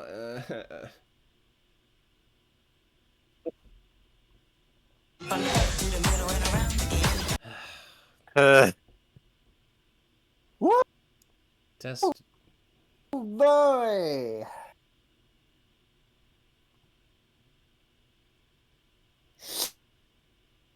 All right, he's got 5 seconds to come back, and then I'm taking over this campaign. Testing. We kill Strahd immediately, and then Yeah. Yeah. Oh! Sam says 3. Oh, not just that, but yeah. Test, test. I'll show you after, Wyatt. Hey, we can hear you. Okay. Yeah. Sorry about that.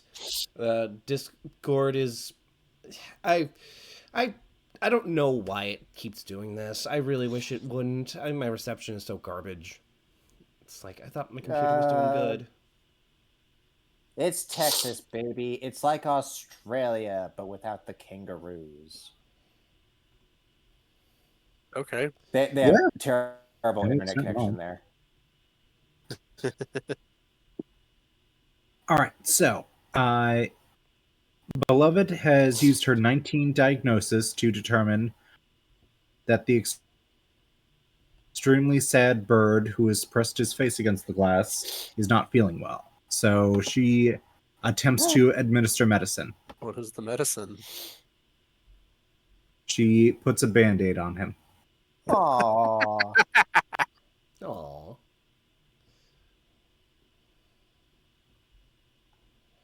Crowman is happy and he gives you nice hugs. Yeah, your nurse is... Yeah, she probably will just kind of carry him around for the rest of the day, so till she thinks he's feeling better. Your beloved He weighs nurse like a is- handful of grapes, Darrell. Yeah. Yeah. She's got a 16 in strength and he's a bird. This is nothing to her. Yeah. God, imagine if doctors just sat on the shoulder of their nurses when doing things, doing the rounds. I mean, Dr. Peppers could start a new trend. Yes.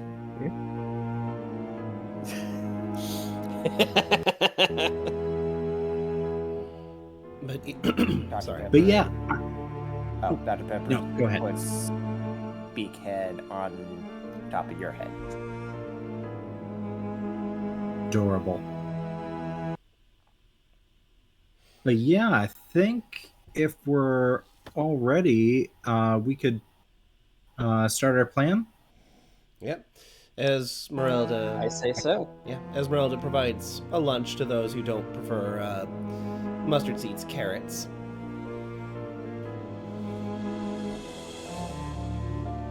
The party. Prefer. Can you hear me? Yes. Yes. All right. So Esmeralda provides you guys lunch, and with that, you guys are. If there's any last-minute preparations you guys want to do, now would be the time. Yeah, So, are we going to make them come here? Because I imagine going to like a den of werewolves is not a smart idea. That's why this is Beloved's plan. Yeah. So, because Gray brought it up, are we going to have a split party that is like, one is helping Beloved, the other one is trying to rescue the children's? The children's. I That feel I like have we no don't- objection to that. It all depends on how you guys want to handle this. Well, I'm you. I mean, I'm less worried about rescuing the children up top than I am about getting in touch with the woman.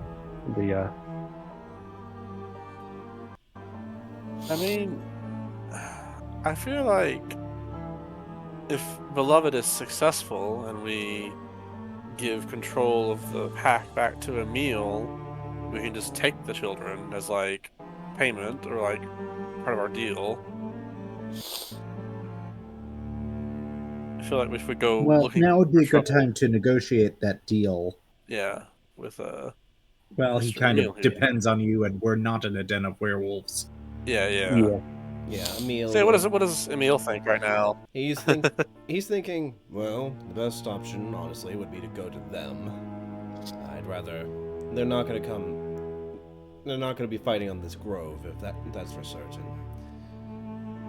I can talk down any of the werewolves, any of my pack that try to attack you, and we can try to convince him, Kirill, to this one-on-one that you have planned. I can't guarantee you that he'll fight fair, but Oh, don't worry, we don't intend to either.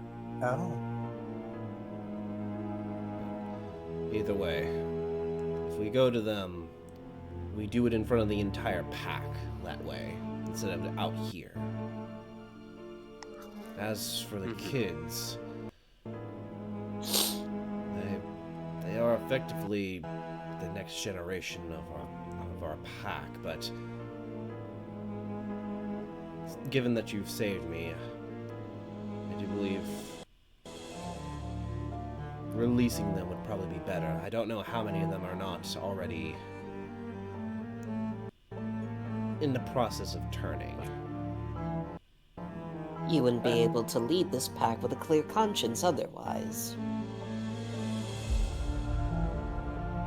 It's a difficult situation, but we've seen more than enough children being slaughtered to accept this. I don't know where you'll take them, however. They're here in the mist. Esmeralda will speak and say, I hear that there's a few orphanages in Kretsk. If we get these children, I would more than likely take them there. I suppose that's better than All right, staying out in the woods. very much so. Oh, we need to message Periwibble's uncle, don't we? Do we need? I mean, I'd rather save my spells for now. We can inform him later. All Fair right. enough. Isaac will say, I can make way over there. Give a message, try and collect everyone who's over there. But you're abandoned, Valaki. And I mean, Everyone who would have stopped him is dead. Yes, but I'd rather not stir up trouble. that's fine. I'll take a low profile. I'm used to sneaking around there. You just not want to come with us? He looks towards Figured that was the obvious. werewolf then? I mean, it'd be a way to overcome your fear, I suppose.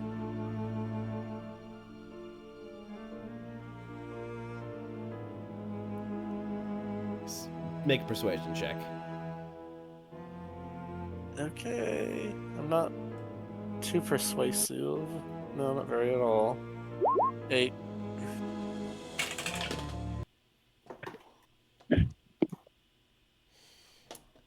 Yeah. No, he is. Listen, I'm trusting you to protect my sister. If I go there, Right. I'm gonna freak out, and it's not gonna be good.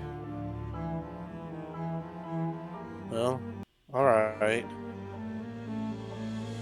I'd say wait a day before you try and make your way over this way with everyone. Just in case, Actually- it doesn't. Actually, should Periwinkle go with him? Because he's got some treasure that he needs to connect with his uncle about. And his uncle needs to collect... What? Stop giving our party less numbers against the boss fight! It's fine! It's a 1v1! If we have Totally anything to say fine. about it! 1v1! 1v1! Meet me in the Everyone pit. I'm hoping that 1v1, no Periwinkle item, can final kind of- destination. Yes. Awesomely. All random, all mid. But I'm hoping that with Periwinkle and Isaac, they can prep for our return to the town of Barovia. Are we going to Krez, though? We'll get to there in a bit. Yeah. Okay, Anyways. well, it's fine if he comes with us. But yeah, Isaac definitely not going into the den of werewolves for obvious reasons. Periwinkle wants to stay and protect Irina, but if you do tell him to go, go to his uncle to get things prepped, he will also do that. Oh, actually, can he take the treasure we took off the dead adventurers and the Electrum and take that back with him to Isaac's uncle, Periwinkle's uncle? Oh yeah, he could do that. Awesome. All There you go, right. Isaac. Buy yourself something nice. It's like, fuck, okay. Yeah, that'll give him the resource he needs to prep things for, So he can buy more horses. Yeah. Yeah. Replace as we glance over to the pile of horse bones. Yeah. Alrighty. With that in mind, Isaac will travel to Volaki. The rest of your party readies for potentially the worst, as a lot of you travel forward. Emil will lead the way, and with Mustard Seed providing... So he knows the way. Yeah. Emil will take you direct route to where you need to be. As everyone armed and ready, they begin to make their way forward. They have to go off. Esmeralda? Yeah, Esmeralda will be joining you. Gotcha. Go on. So, if we are having a group try to rescue the children or stealth our way to a place where we can negotiate, should I just cast Pass Without Trace? Couldn't hurt. It lasts for an hour, so might as well. Yeah. Yeah, Just I'll in cast case- Pass Without a Trace. Just in case anything else is trying to hail us too. Yeah. So, there you go. All right. As your footsteps become lighter and quieter, Esmeralda will speak up and say, "If we do plan on having someone sneak inside, if we can get to Emil's wife down in the deepest depths, that would probably give her a chance to prep, perhaps More or less. perhaps get the children ready to move." Hmm. I mean, I could send her a message, I suppose. That could also work. Let her know that her husband is still alive and whatnot. Mm-hmm. God, YouTube just will not play music. I don't know why. It's actually pissing me off. It's constantly buffering, and it's just won't fucking play. I hate that this happens every year at the end, where I get internet issues. Hmm. Sorry, I'll learn how to play the piano and be the lounge musician.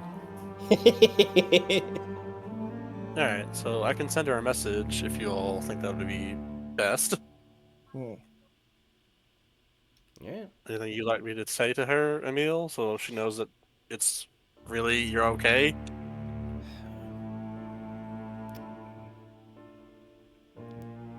Tell her. He kind of looks around and says,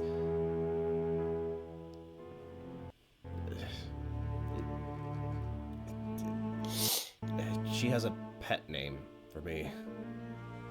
Cookie Uh-huh. puppy. Puppy wuppy little boy. No, no.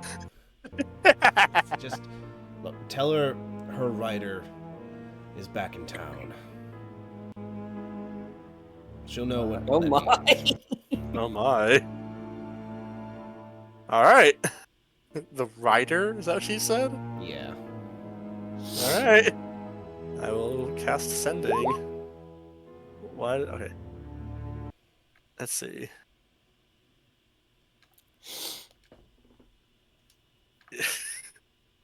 Sorry. Your writer is back in town. We're friends of his. Coming to challenge what's his name? Kirill. Hero for the pack. Friends intend to sabotage. Help 4 from months left. inside. Help from inside, please.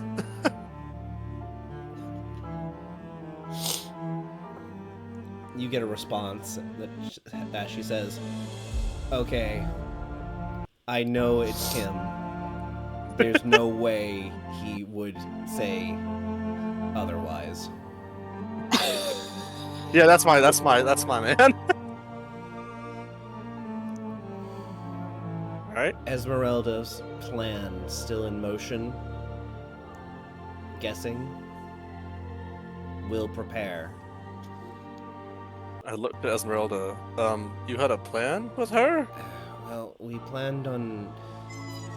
originally planned on causing a commotion while she and Emil would take the kids out while no one was looking. Generally while the hunting pack was away. Well, I think this fight will be a sufficient distraction. I'll certainly do it. Be prepared. Cool. I don't think he's going to fight all that fair. Don't worry, we don't intend to either, so. Alright. Unless anyone else has any other preparation. Mage armor. Yep. If you got your mage armors, now's the time. Going once. Irina is going to cast False Life on herself. She's going to get back forget what class is Irina in this one? Sorcerer. Okay, because she's like, if I recall correctly, she's like, you can make her any class you want, right? I mean, technically, yeah. Because I think in our 3.5, she's just a fighter, so it's kind of cool to like think about justifications for her being different classes. Yeah. Sorry, that's just me going on a raving Yeah. off rant. She's gonna get 9 temporary hit points, which is really good. Hooray! Yeah. And yeah, without further ado, I'm gonna take you guys over towards the next map. Can I go pee Here real we quick first? Okay, yeah. No. Yeah. Mini intermission time. Let's go. Yeah. Uh, Pee break. I will also get water in that case. Let's all go Who's to Joe? the lobby. Let's all go to the lobby. Let's Well, all since go we're to the in- lobby and get ourselves some So snacks. snack. Yeah. Well, since we're in intermission, Wyatt, you fucking killed it. I did. Yeah. Yeah. Yeah. Rad. Tubular. That's cool. Yeah. Yeah. I was actually kind of getting afraid. Like, nah, shouldn't give up everything. That might actually be too sad for everyone that's not John or Zeal. Aw. Yeah. No You offense, did a great everyone. job. Thank you. You did a swell job yourself. That was a nice, tender moment. Very quiet. So yeah, be right back.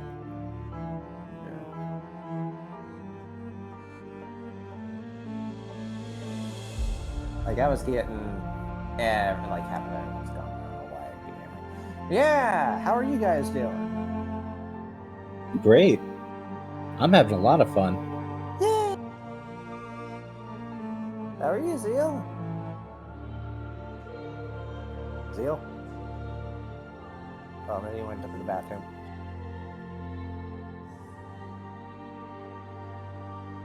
Or am I muted? Am I muted? No, I can hear you. Okay. I guess it's just the two of us. Yes.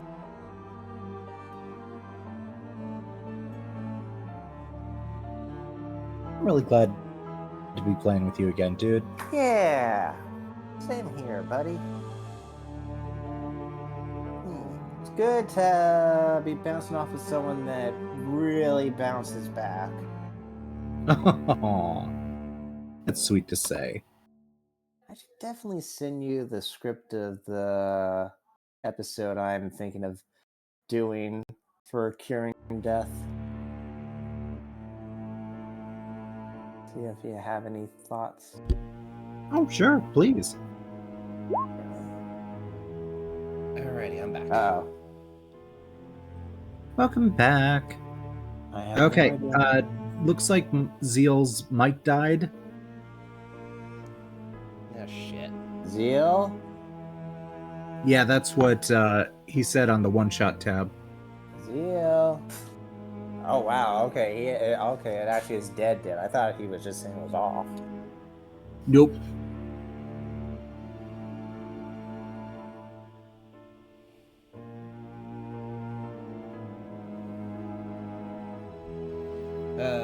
Technical Huh. issues. Why is it always on the last night? Oh shucks.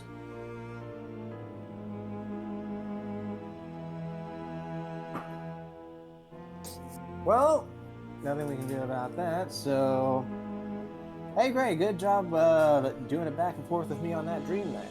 Thank you. Yeah. I kind of had to stop short because I was like, I was gonna get a little questionably too dark. You know, like how, yeah, we're having fun here, getting dark with these drama things.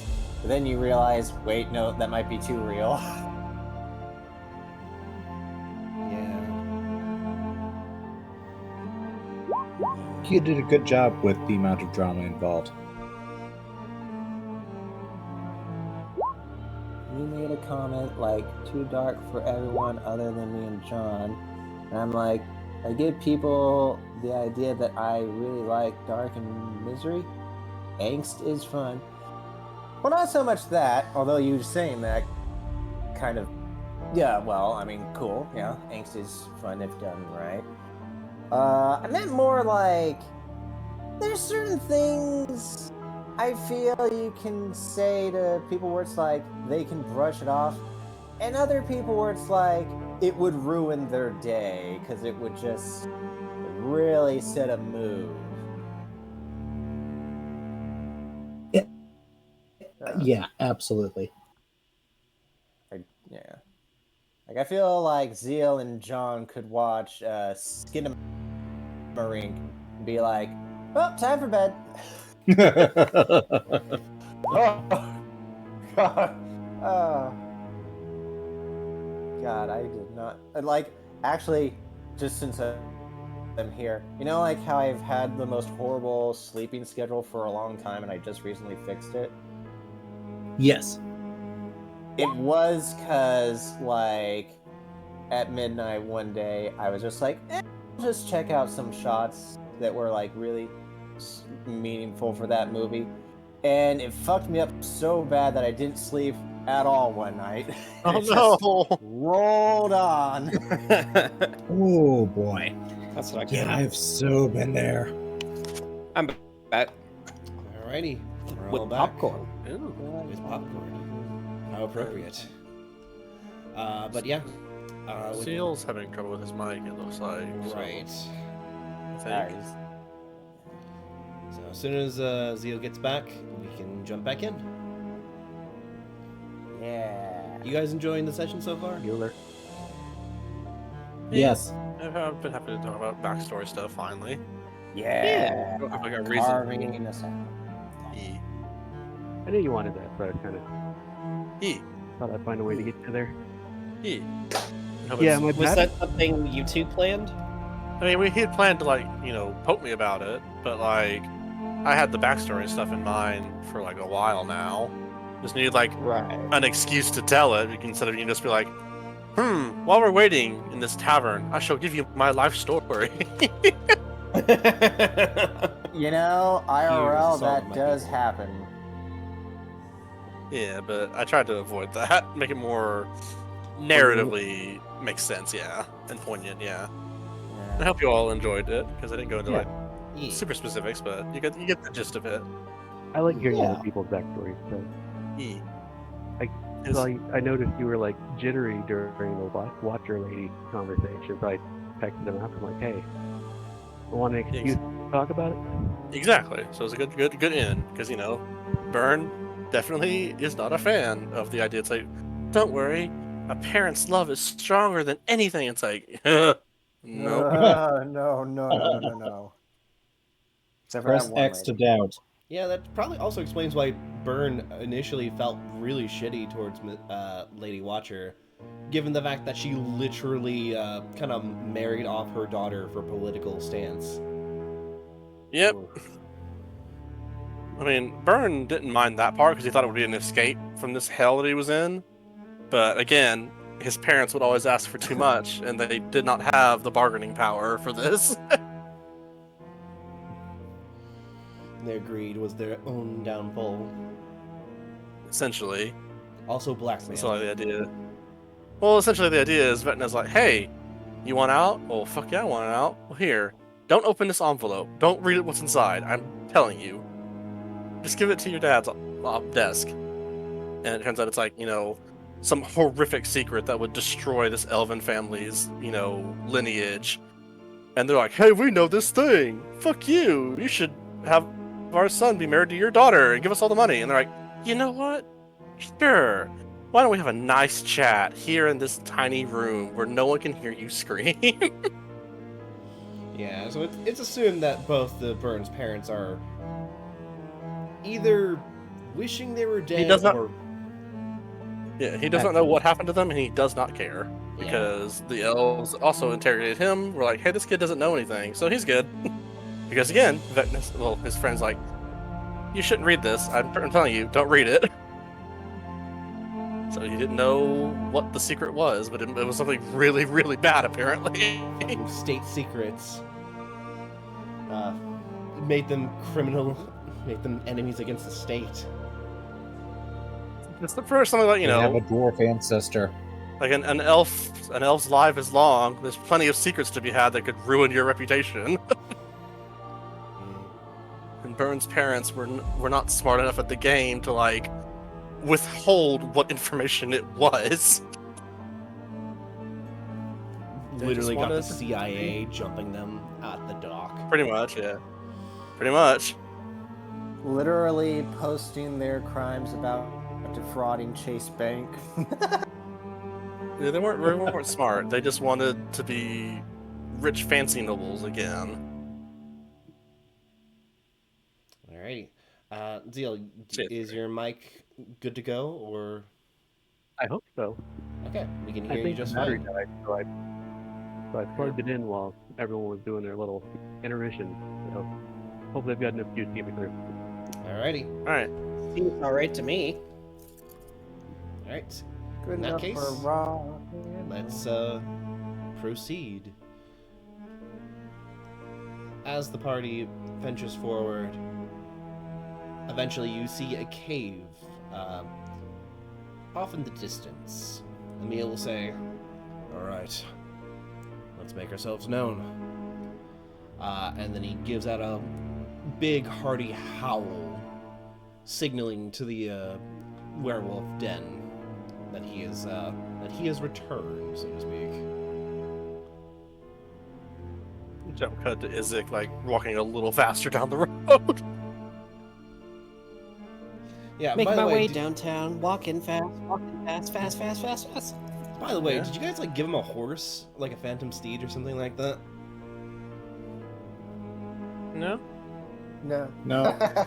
So, yeah, he's just walking down the He path. chose this path. Yeah. He's like, He's got a demon arm, he's fine. I mean, he can handle himself. And I need to. Bootstraps. Yeah.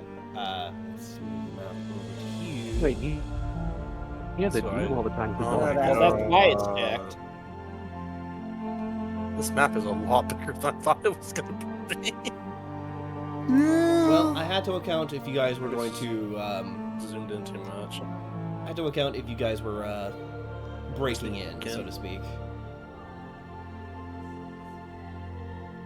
Yeah. Right. Place you guys at the Alright. bottom of the map.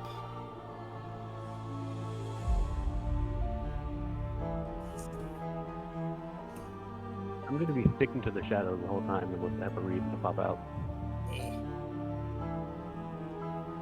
Just assume I'm like near the roof. Do you like a want to bat. hide in my clothes or burn or what? Well, if I don't have to hide in a person, I won't.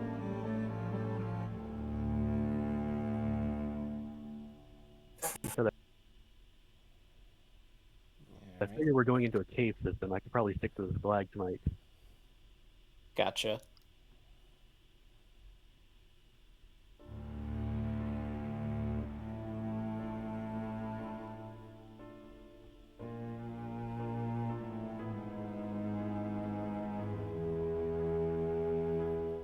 Alright. Never got around to giving Emil his own art, but I'll be using this token to represent him. Mark him as red. As the lot of you continue going forward, you hear snarling and other wolves approaching. Barreling out of the cave are two werewolves in hybrid form. As they look at you and say, "Emil, you're alive." "Yes. And I'm here. I'm here to settle a score, so to speak. You're here to fight Kirill, huh?" "Not me. Her." As he nods over to Beloved. Beloved, go ahead and roll an intimidation. Okay. God, please, I've never wanted anything more.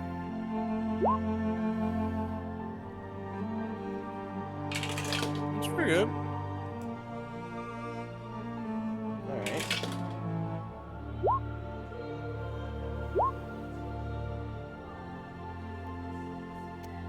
Go ahead and add that D4 to it. I'm assuming Zeal's mic may have died. Okay. Alright, 17. That's good, that's good. Thank you. The pungent smell of wolf's blood kind of radiates off of you, as both werewolves give you a sniff. By the way, have you activated the perfume yet? No, she's saving that for right before the fight. Alright, alright. Are you... Also, Always it roll would your have best. made currying Dr. Pepper's really hard. Right. Yeah. Uh, Wait, what? Oh, that's right. The party has a perfume of anti-werewolf, which acts as, like, pepper spray, in a way. With you being part were-raven, it kind of affects you. But capsaicin doesn't work on birds. No, but you can smell, and it smells like ass. It's like the worst smell you've ever smelled in your entire life, even through your mask. It's like skunk and rotten eggs. Ah. That's the twist, Dr. Peppers. It's not capsaicin. Dramatic zoom in.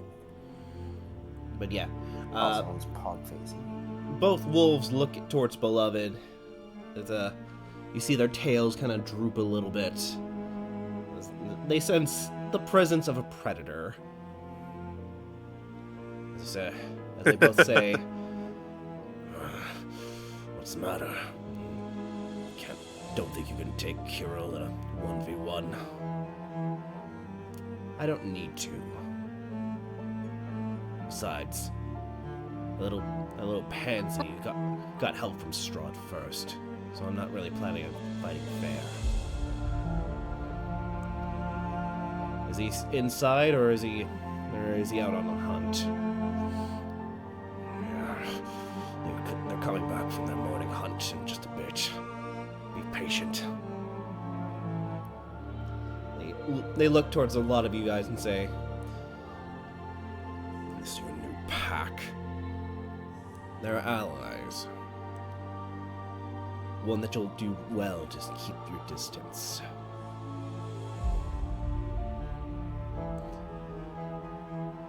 So, with that in mind, it seems as though Kirill should be returning shortly. Is there any prep time that you guys want to do before then? Any actions you like to do? No, Beloved's just going to stand stock still, kind of brush her dress a little, and then just stand immobile. Is it okay if I say I cast Pass Without Trace right now? Sure. Since I mentioned it before, yeah. Okay. Alright. Let's see. I wish I could pass right now. That would really help.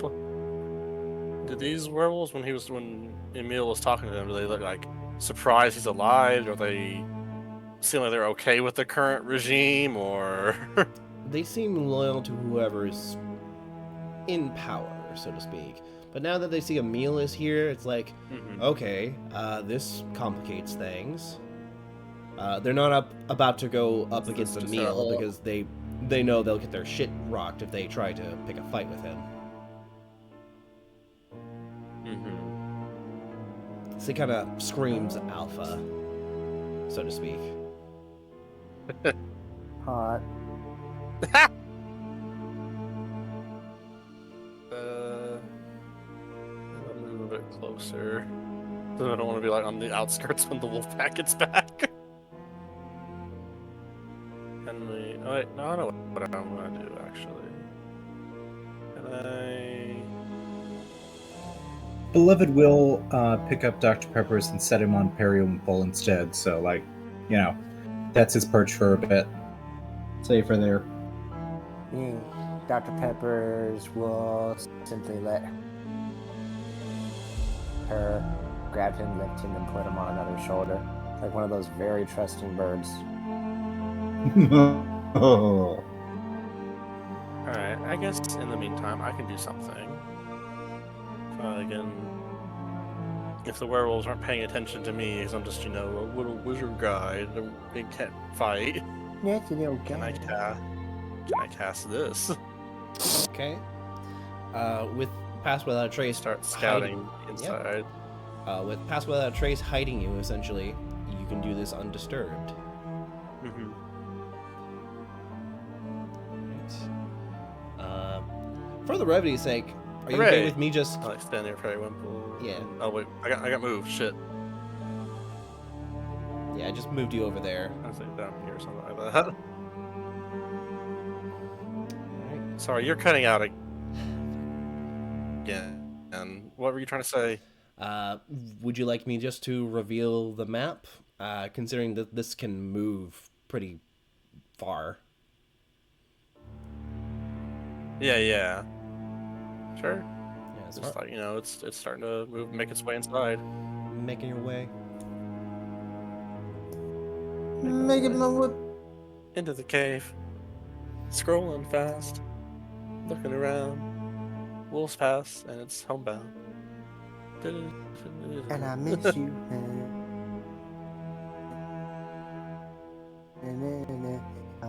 You. Almost immediately, Yeah, we like there is an outpost that has tucking two. down between Harry and Esmeralda, being like, "Hey, I'm looking inside. Keep me covered." Yeah, they'll huddle around you to make it look like you're less conspicuous. One of the first things you see is kind of like a makeshift barricade that has like a overwatch on the center. You see two werewolves that are currently standing guard over there. Are they like trying to peek outside to see what the commotion was? Yeah, but they can smell a meal, so they're like, okay, no, we're gonna back off. All right. Off to the left, you see a wolf den. You see roughly about 9 wolves and a werewolf. He looks really old.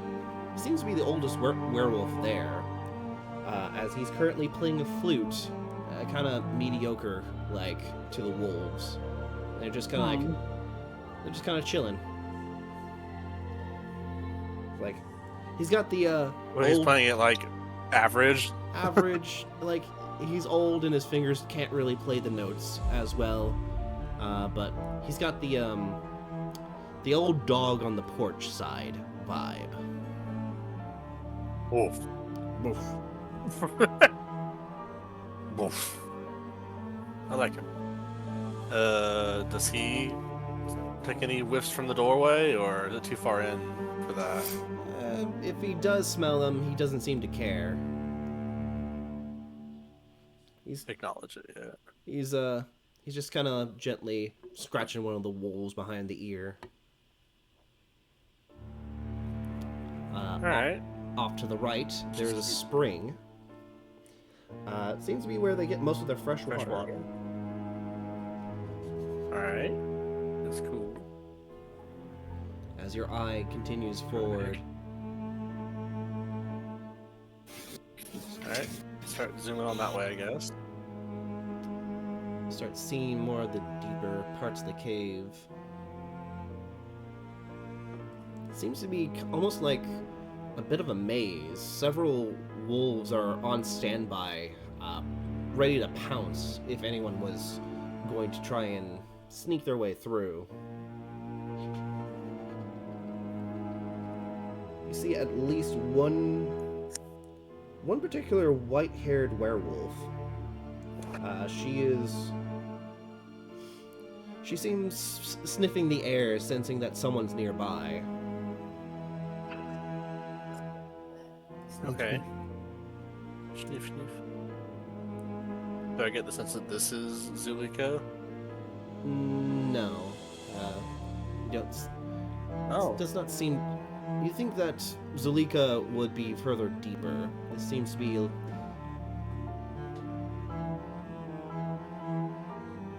maybe just another one of the werewolves that you particularly don't know. Yeah. Sorry. Also, where was she? What was she around? Because you keep cutting out again. Around the center area. She's kind of hiding in between these areas. Okay. Was she just another guard? She's or... just another guard. Okay, cool. What's over here? It looks like storage of some sort. More storage, some food near the spring in case they needed to eat and whatnot. Gotcha. Yeah. And we're- Also, that's where she keeps her figurine collection from a very specific Cool. storyline, which she's a fan of. Alright, yeah. As you We're go, zooming. This eye is zooming through this cave. as you go over to the north left or northwest, this northern cave, you actually see a child. There's a 10-year-old. He's currently playing with a werewolf toy. There seems to be an adult with them as there seems to be talking with them, kind of playing with them, so to speak.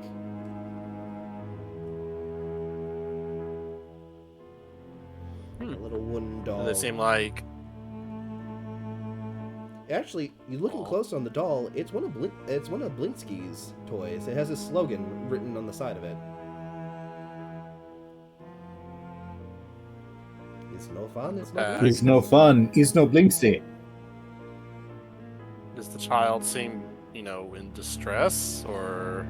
They seem happy enough. They like the company that they have. The werewolf that's playing with him is in their hybrid form, and just kind of going full-on big dog playing with little baby. Aw. Like, not baby, but like a 10-year-old. Mm-hmm. Just kind of like the play I of get you. pats. Like,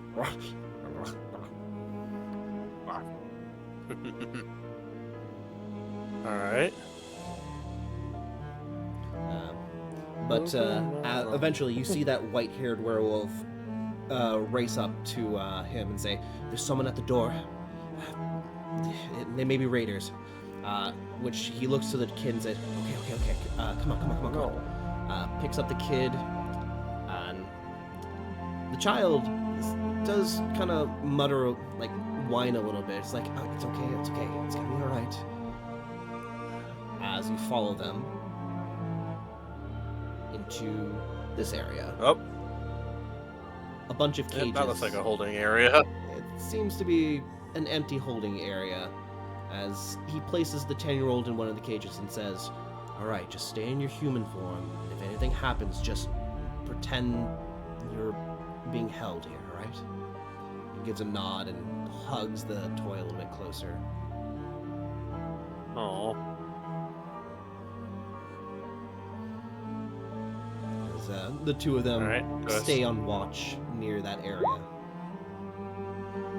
Do I spy a werewolf lady being held captive here, or any other kids in here? This area, let me double check.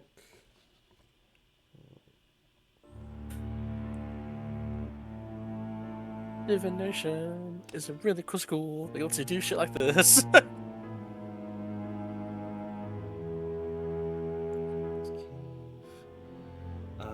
Sorry, reading real fast. You're fine. Otherwise, it takes us forever to scout this whole place. Yeah.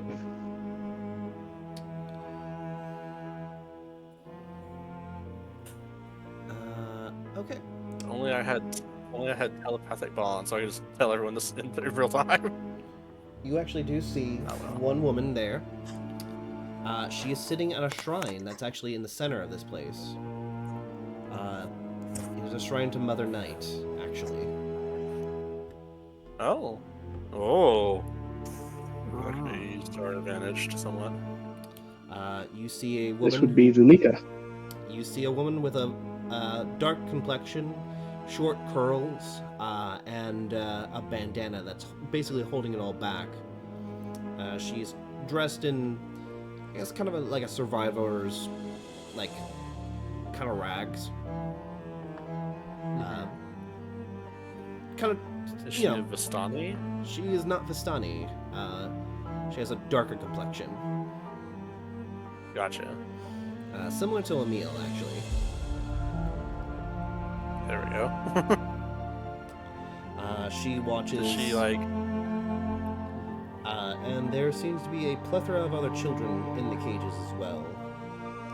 Ranging from roughly about 6 to 12.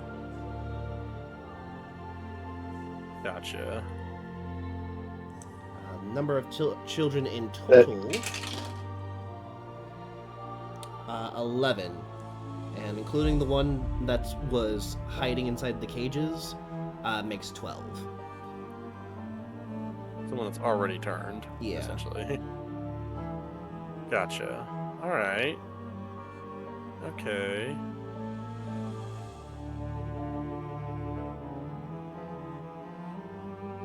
So I've clearly found Zulika now and all the children. Hooray! Yeah, Yeah, Does we did it. Does Zulika perk up seeing the two come in to hide that one child? she does. She stands up and says, "What's going on?" The other two will speak up and say, "Seems that your husband has returned to us. Seems that your prayers have finally been answered." Do they seem mocking about that, or?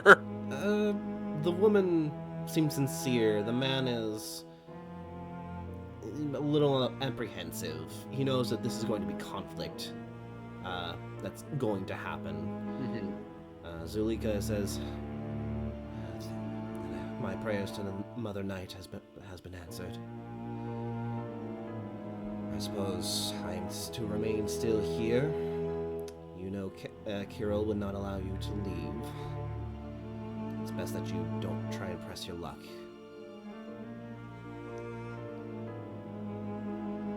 We don't know how long. Kirill will return shortly, but we don't know how long before it's going to get messy." Okay. Which cage is she in? She is not in a cage. She is kneeling in front of the statue in the top right.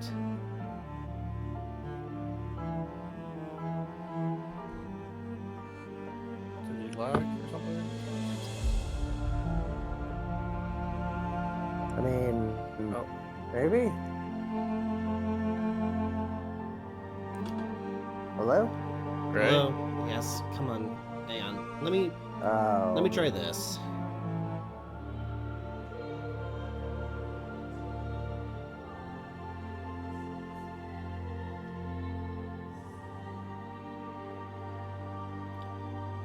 Testing, 1, 2, 3.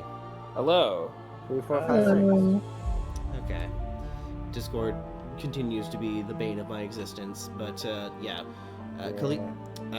Zulika is not in a cage. She is kneeling in front of the statue in the top right.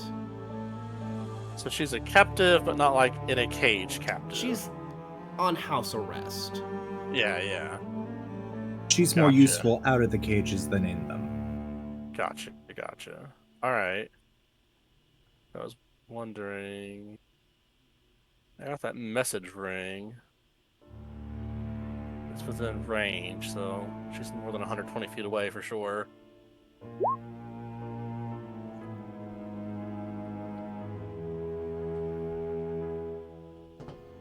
Yeah. You know where she is. You know how many children there are. Presumably, you did see a cave that goes even deeper. I'll relay that information.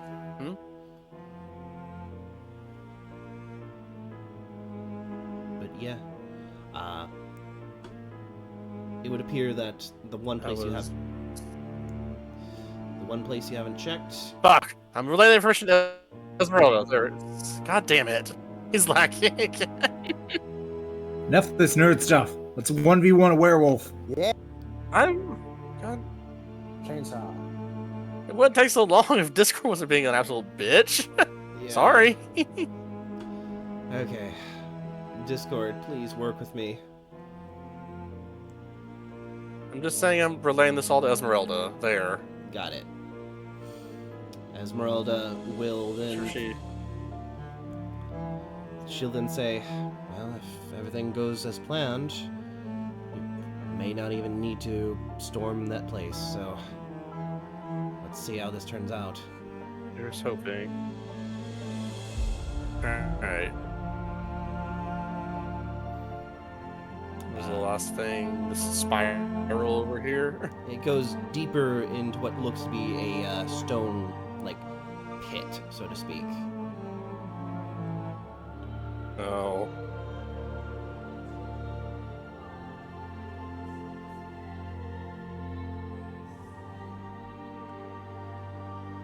Has the werewolf showed up yet? Speaking of that, as Burn, as you're scoping out the area, you hear howls in the distance, and the sound of giant paws stamping into the ground. You all turn and you see Alright. a shockingly huge silver werewolf approach you guys with a pack of other wolves, wolves behind him. He has about 9 wolves and 6 werewolves with him. Are they all those spectral wolves that he had? The spectral wolves are at rest right now. Oh. As he says, you hear the clicking and popping of bones as he reverts to a hybrid form. He says, well, look what managed to crawl its way out of Strahd's castle. Kirill, Emil. I thought I made it clear. Bitch. I thought I made it clear that you were not welcome here. And I thought I made it clear that I don't give a fuck what you think. They growl at each other as tension starts to grow. Emil will then say, "But I'm not here to see who can get the biggest boon by sucking some vampire's dick. I'm here for a challenge." Emil will say, and what? Will that your bitch of a wife to ride on you ain't much of a fight? Maybe. That's why I've got her. As Emil points to Beloved. Ta-da! Beloved curtsies to him. What's the fuck is this? It's your opponent. What? So you think you can't? What? You know you can't fight me, so you just have this one fight for you? Pathetic. Why would I even bother humoring this? I should have my men eat you all alive. You may be too much of a bitch to take her on. Oh. What should we roll to help him with this convincing? Intimidation would probably work.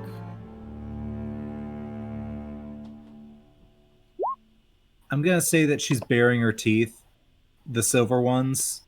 So oh, never mind. Alright, 19. You bare your, Hyping her up. you hyping it bare up. your teeth at him, and he's like, "So let me get this straight. You want to fight me in a one-on-one fight with this girl?" I mean, yeah, go ahead and add guidance to that, just to hype her up even more. Roll a d4.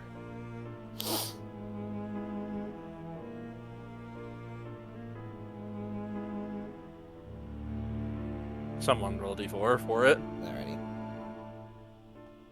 Oh, right. Hang on. There it goes. D4. He got it. He got it. Okay. It's 22 now. 22. Hooray. All right. Emil and Kiro will stare down at each other. So here are the rules. No fancy weapons, no boon from some overrated vampire. 1v1 in the pit. Last one standing. Fox only. Last one standing proves who's got the biggest stake in this. So I've got a boon from my master, and you seem to have got someone to fight for you. Beloved makes an extremely crude gesture. Alright, fucking fine, bring it on, bitch. When I'm done ripping out her throat, my men will eat you all alive. As the wolves begin to circle around the party. Okay, so we're doing this out here? He's in the pit, wherever that is. Oh, okay. Let's do this. Slowly Go, but go, surely. go. Alright, so I'm gonna hand wave it so we can actually get to the good part. You all are brought into the den. Yes, please. Wolves are snapping and growling at you as you make your way further and further in, but Emil keeps them at bay. Slowly but surely, you reach the end of the path of the cave as you circle down to the very bottom, where the ring of stone surrounds you. Okay. Do I see Zulika as we pass Uh, by? Yes. Does she come out to, like, see what's happening? She stays by the stairs, but Cool. where the other two werewolves stop her before she goes any further. I'll use my new handy-dandy message ring to be like, hey, it's us. We're the ones with Emil, your rider. Might need help to sabotage. Okay, so it down Z6. Up here, near the top of the map. Yeah. You guys, No, I meant the pit where we're going. yeah, for brevity's sake and, map-wise, go to the very far right and the giant open white space is where you guys are going to be fighting.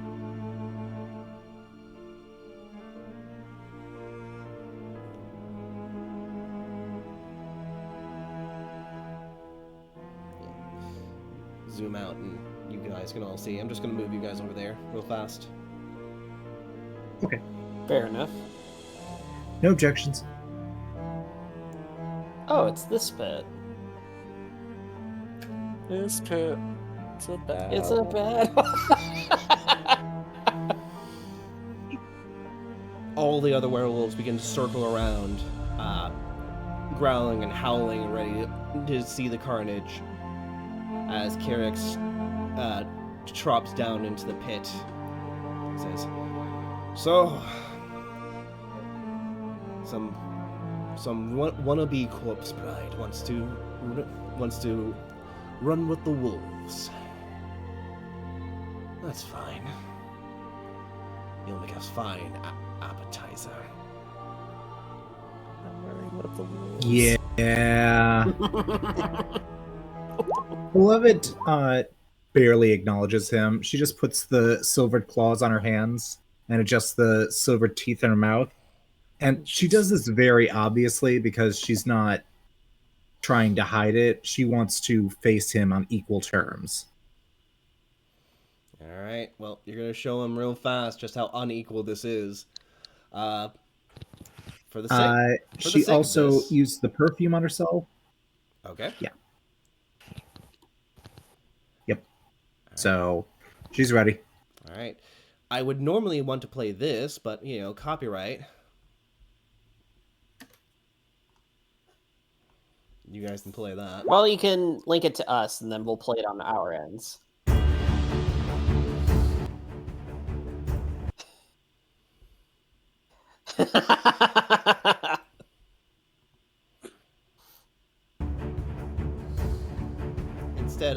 playing this music.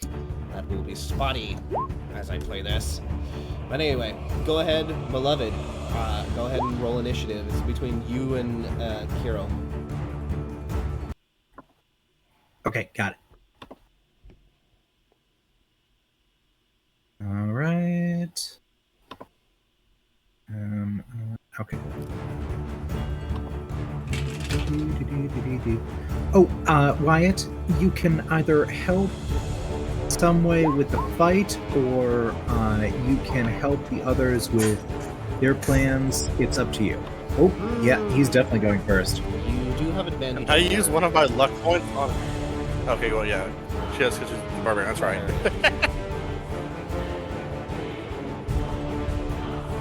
Oh, so I can roll again? Yes. Okay. All right. I don't think I need to say this, but she will be reckless attacking. Okay. You're definitely going first. As Kirill steps into the field, he bares his claws, he readies his body. You immediately blitz him. Are you going to berserk rage or normal rage?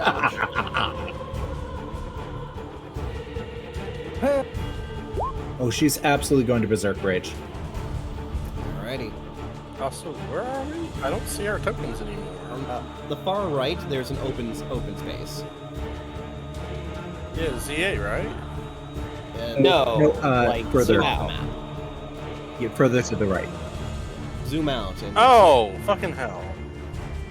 Yeah. Okay, fuck. Sorry, there wasn't enough like. So has my space. voice been picked up yet? Oh, Yeah. Yeah, we hi. can hear you. Cool. Now we can hear you, yeah. Yeah. Okay. I moved over to my phone, so Right. All right, beloved, you got the first round. I'm going to be Okay, hidden. so what do I roll for this? All right. This is going to be a first round is going to be a contested of three Turn. three attacks, and he is going to make 3 attacks. The one who rolls the highest wins that round essentially. Okay.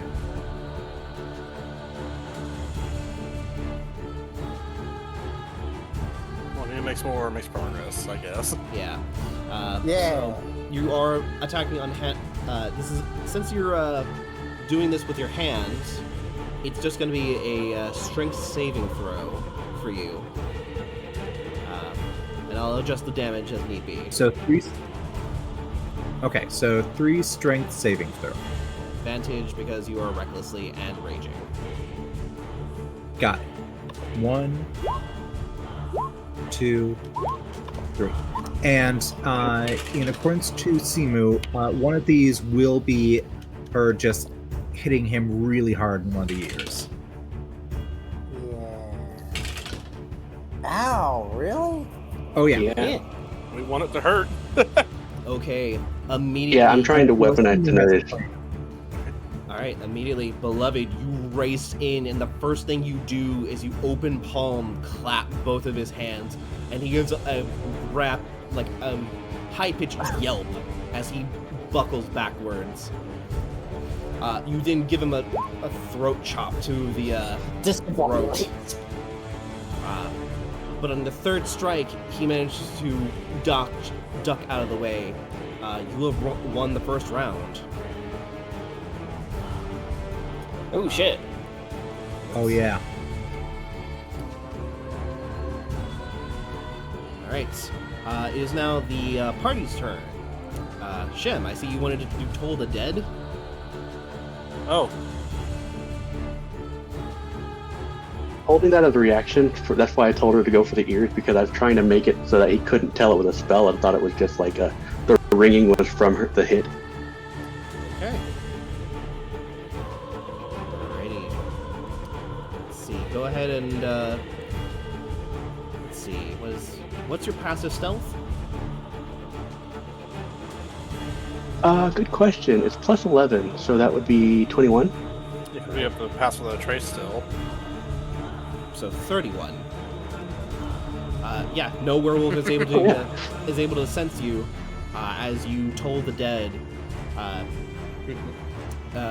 Kirill hears a ringing in multiple different ways. Go ahead and roll the d12. Well, it's marked as level 1, but I'm level 7 now, so I only get 2. I don't know if toll with that increases. Yeah. Just do the It one. does, yeah. Yeah, it's you're level 7, right? So it's 2d12, yeah. Okay. Bless you. Full damage. Well, yeah. Dong dong. Well, Yeah. So basically every round I want to do that every time she rings his bell.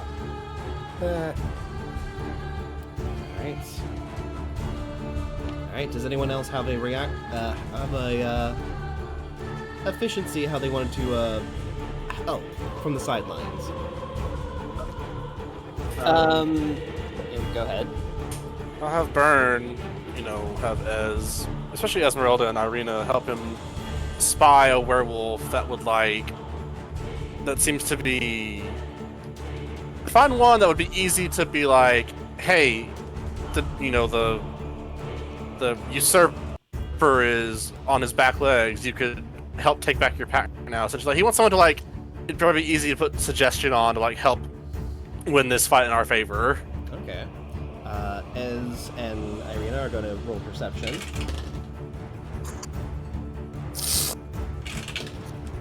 Yeah, I can do it too if you want me to do that as well. Alright. Ez and Irina, they look around, they see one particular werewolf, a man. Seems more on the scrappy side. He seems, unlike the others, he seems to be not cheering in the blood sport, so to speak.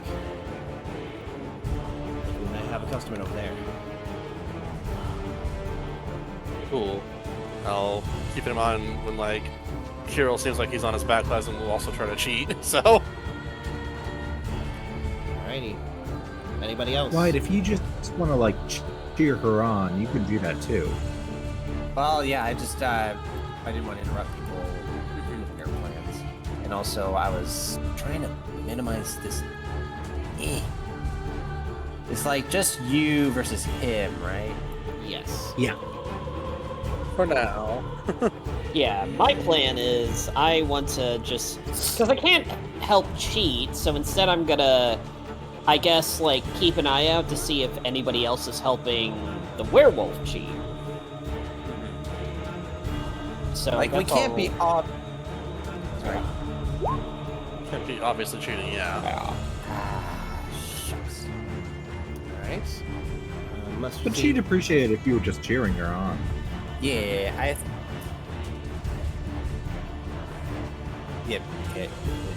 Am I interrupting something? No, go ahead, Wyatt, please. Yeah. Yeah. Yeah, Dr. Pepper's just cause what? There's no wing flaps. Adorable. Wah! Alright. It's now Kirill's turn for him to go in for his round. He's going to have disadvantage because of the perfume. Right. I think her armor class is 13 because she doesn't have her shield on. 13? I think so. So it's a What flat says? roll for him, right?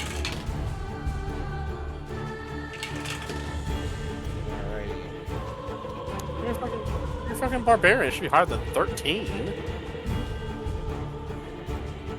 She's not wearing armor, she's wearing a dress. Well, yeah, the unarmed... unarmored uh, defense. Okay. 10 plus dex plus con is your armor class. With disadvantage, Kirill tries to get in a couple of swipes, but several of his swipes go wide because he does not want to touch you. Instinctively, the smell from the perfume is overwhelming his sensitive sense of smell. He does get one swipe in on you. That would have been 20. No. No? I'm gonna use support and make it a roll of 5. Okay. You avoided 20 points of slashing. Cut down to 0 as all of his attacks miss. Damn. Sweet. All right. He probably feels like something cold, like slap his hand away. Or just has like a dread fill him. Alrighty. All right. So should I roll for her now? Rolling for morale. Morale. Everyone sees Kirill just kind of floundering out there. He did a really piss poor round. Many people are starting to question. Looks like a bitch. All right, beloved, it's now your turn. Go ahead and give me 3 strength saves with advantage.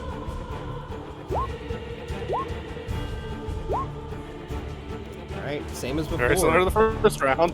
Do you go in for another ear knock or ear clap? Well, Shamu didn't tell her to keep doing it. He just said to do that the first time. And there's just so much of him to tear into, so no. She's going to avoid his nose because she knows that the scent is what's really upsetting him. So, yeah, no.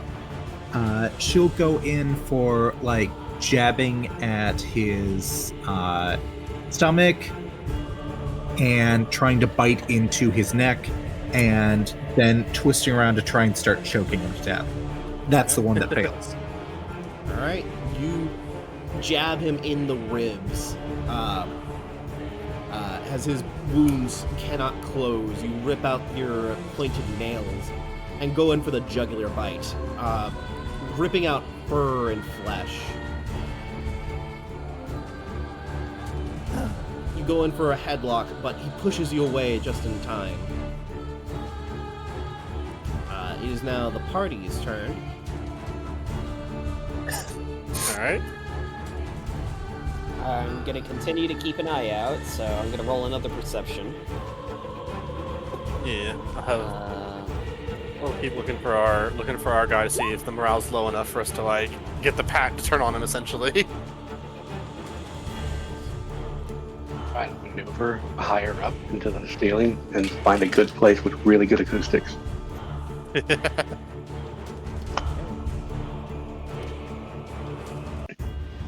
Alright, Mustard Seed. With that 12, Ooh. you do spot an older looking werewolf. He seems to have brought in a couple of wolves as he's watching idly. Oh. You get the feel that if things go worse, he might start intervening. But Bird. worse for whom? Bird, would you like to cast your suggestion? Yes. Because morale does dip down. Oh. I don't want to play the card too close yet, because you know it has to be like Hero is actively losing and might fear actually losing. Does that make sense? Right. Because just one guy going in will make the ones that are like still mega loyal just go after that guy and tear him apart. I need the entire pack to be like, you suck. Alright. I have a gambit I'm going to play probably next turn. Oh, Alright. but I'm then. just biding my time. Alright. It is now clear. Dr. Pepper. Yes? Oh. No, go ahead. Dr. Pepper. Oh. Dr. Pepper's is just like, he's kind, but with pointed directions on like sweet spots, like that are good joints to punch someone. You know the bodies. You know what parts for her to hit. Yeah. Go for this part. Ah! Okay. Yeah. But Dr. with, Go for the knees. Go for the knees. Roll medicine to see if you can explain to Beloved to get certain spots. Alright. Medicine, you say? Yes. Yes. You're a doctor, none of that. Yeah. He's humanoid. It's the Look at the noid. humanoid. It's the noid that ruins it, much like our pizzas. Kick him in the dick. That was Oh. Well, no, I can't do that. Well, Well, wonder. hmm. You know, the old guy with the wolves by an entrance, is it like a cavernous entrance? Yes. Yes. Do we want to do something about that? Depends on how flashy it is. I want to use earth and grass to pull him up by the ear. Probably too flashy. But keep it in the back pocket just in case. Yeah. Maybe to like block the doorway at least. You literally just put your hand in front of the door, like nope. Well, like if you grab him, like if you have an earthen hand drop down from the ceiling and pull you up by the ear, it's like, Shame on you. Well, so you could probably have that prepared in case something happens if you want to do that. Dogs are not people. I will go ahead and, since I know that some of them are going to intervene if things get bad, I'm going to hold my action for like a surprise round, waiting for them to like get in, so I can like do my Gloomstalker bullshit on them. Alright. Yeah. Alright, it is now Kirill's turn.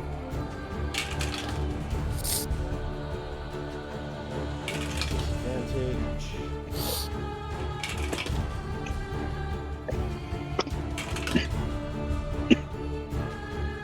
You okay?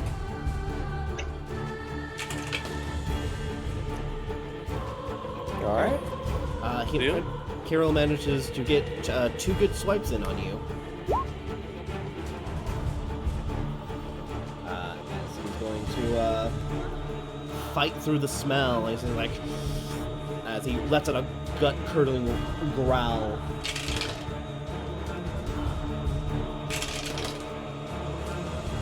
This would have been a grand total of 26 points of slashing, cut down to 13. Beloved doesn't even acknowledge it. She just stares at him like, is that the fucking best you can do? Alright, well, if that's the case, That's impressive. seeing you call him out like that, he's gonna action surge. Okay. Oh no! Oh shit! We'll get out of the way now, Bring it I guess. Bring it on. On, you should bring. Alright, even with the disadvantage, I'm pretty sure all 3 of them are gonna attack this time. I'll use another port and get that down to 2. Alrighty. That's my importance for the day. But they're 2/5, so might as well use them for something like this. That's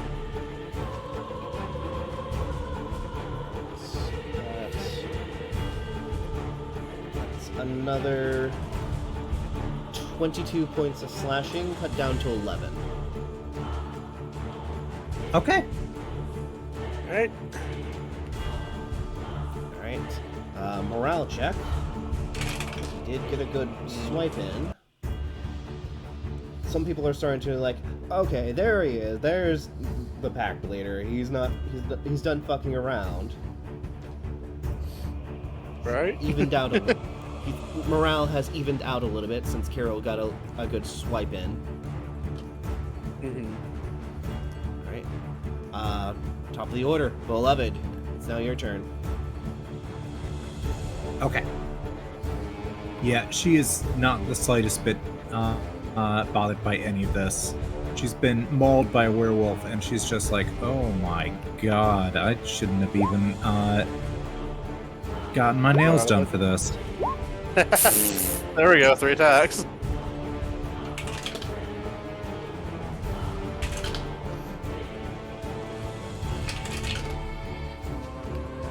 Just imagine the ultimate Valley Girl.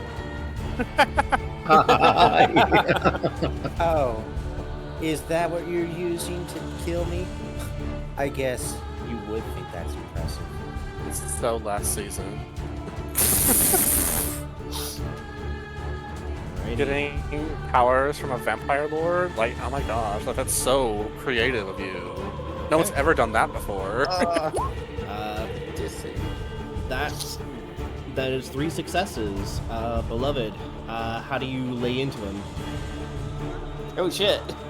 She gives a series of now when I say punches, you understand it's the rings, so it's still doing damage, right? Yes. Okay, so she goes for an uppercut to his crotch. Oh. Once he's doubled over, she gets the other one to get him in the chin, which knocks his head back, and she slams the third one into his stomach. Really? Okay. That was a brutal strike. All right.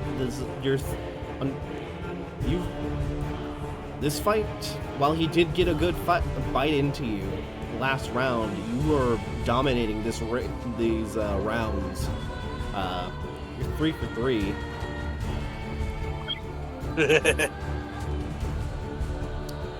Double morale loss. All right, and that's actually a fact. Because every round you consecutively win, he loses more and more morale. He started out with 20 morale, but now he's down to below half. A lot of the werewolves. Yeah, this is a lot different than. Yeah, a lot of the werewolves are really starting to talk to each other. In fact, everyone can hear the others are like, what is happening? How is he getting his ass bit so bad? It's rather cathartic for Emil, who's just watching with a smile. He grins at that crotch shot. How does our scrappy werewolf that we picked out earlier look? He seems kind of happy, in fact. What? He's actually starting to cheer, seeing Kirill kind of get his dick twisted a little bit.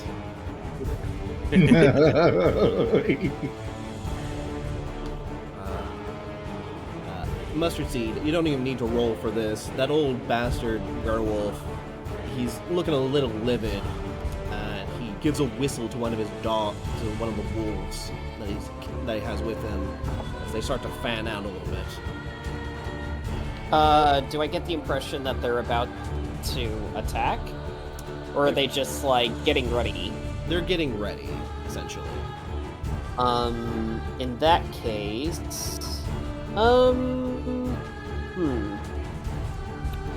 I am going to...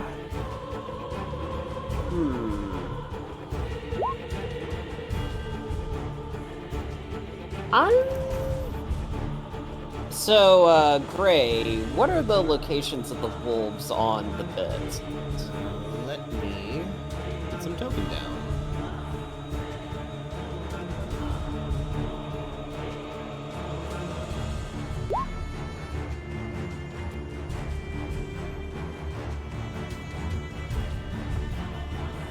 Oh, he was back there. Okay. Okay, so as soon as he, like, this is a little risky, but fuck it, I'm gonna do it.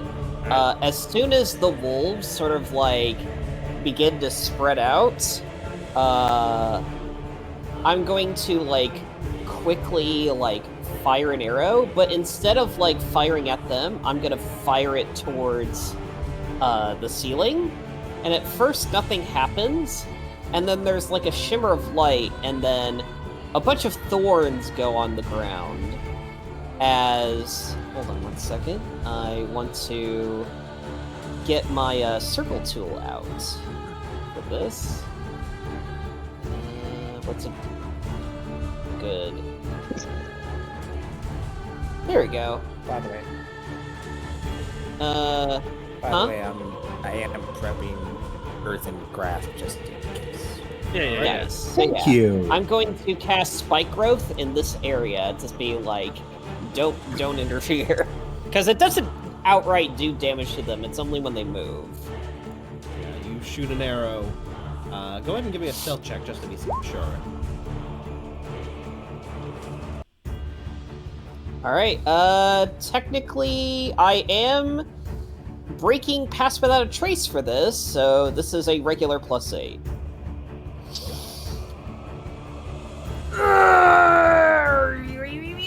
Okay, that's good. 21. Okay. Everyone's too focused on the fight to notice you cast the spell. The wolves, on the other hand, give a yelp as they can't move without getting torn up by the spikes. You have circumvented a ambush from the wolves. Dr. Pepper, you immediately see that old man begin to snarl and hiss. Would you like to activate your earthen grasp? Yeah. All right. Just push him back down the hallway. Like, no, go back down there. All right. Can I pull him up by the circle? You heard that too, yeah. I was just giving you an example of a funny thing to do. You summon the earthen hand out of the wall, and it grabs the old man by the scruff before he can start something. Gives him a yelp. Emil looks over to him and growls and says, "Don't interfere."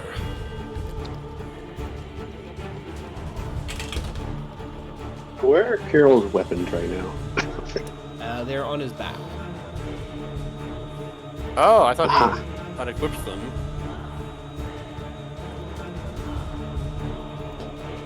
No. He's not. That makes sense. He's not gonna be dumb enough to not place. He's gonna. Oh yeah, sure. There are enemies around. Let me just put my weapons out of arm's reach. Let me just put them on my nightstand over here. Don't let anyone touch them. Yeah. This one has a ribbon around it. That's why yeah, you know it's seal. mine. You want to? Sorry. Oh, I have a. If it looks like he's about to go for his weapons and blatantly just cheat or whatever the word is, yeah, if he looks like he's gonna go for his weapons and basically give up all honor, I'm hiding up in the roof where I've got pretty good acoustics, and I'm gonna say something to really destroy his morale. Alrighty. It is now Kirill's turn. If no one else has any other moves.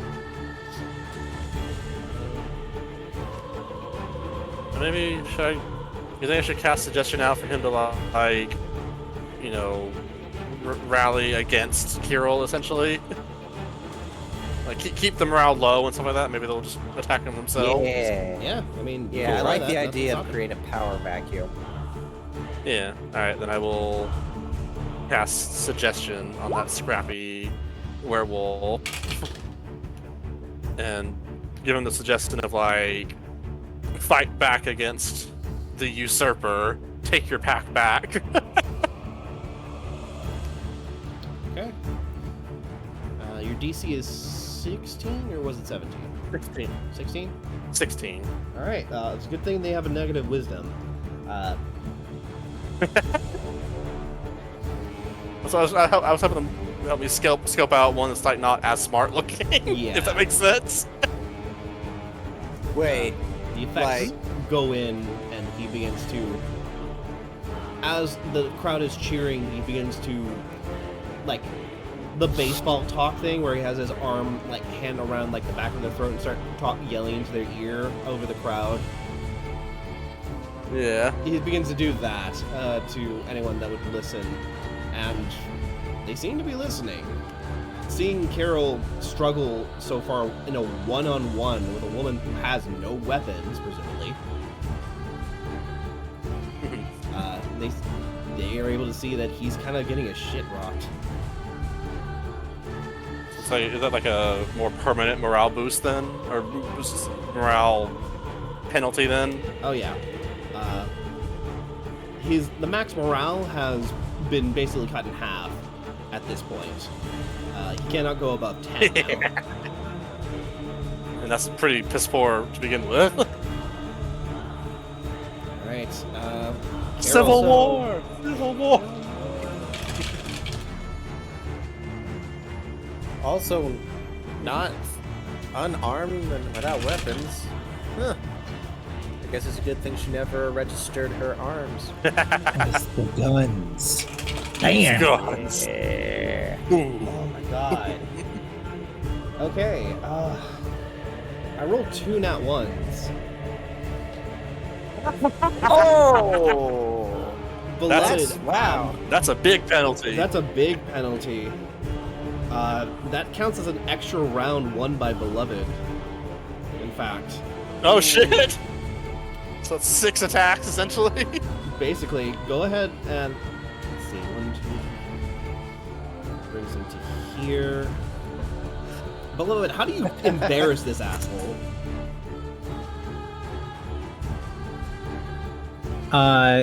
At some point when he's doubled over in pain, she just smacks him really hard on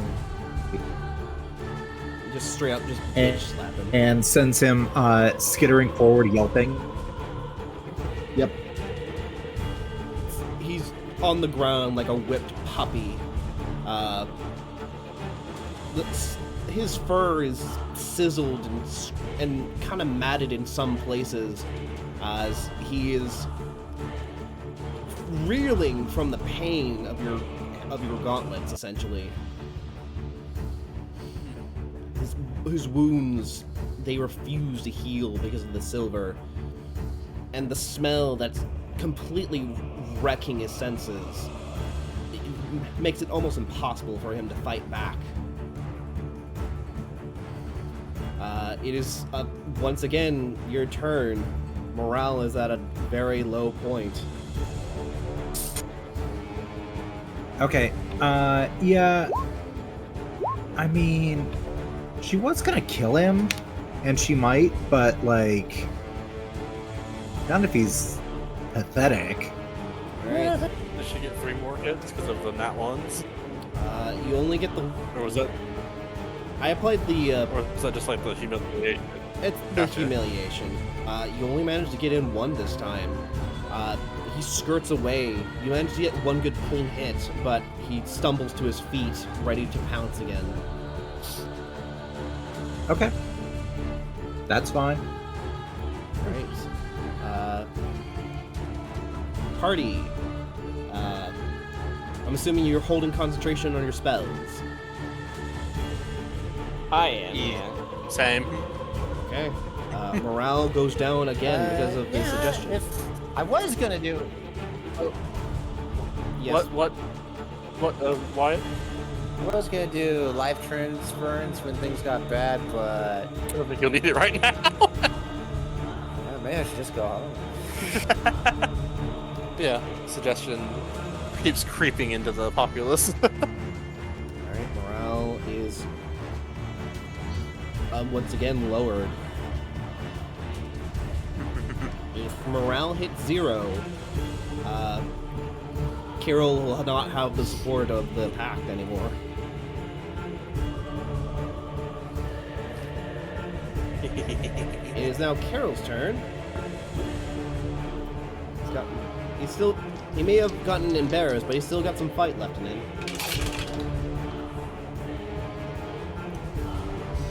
Miss. Hit.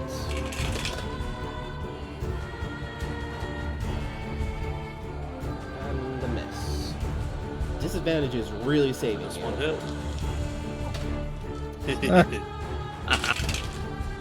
Nice. That is going to be 15 slashing, cut in half, down to 7.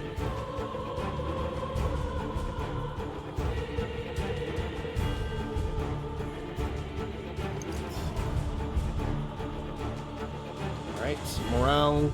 I mean, you gotta swipe in. And it stays even. Beloved, it's now your turn. Okay.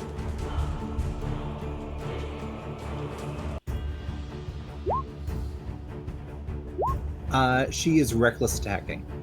Well, you have advantage anyway because of stuff, but yeah. 20, 16. Yeah, exactly. 22. Okay, There's at least 2 hits, I think. 2 of them managed to hit.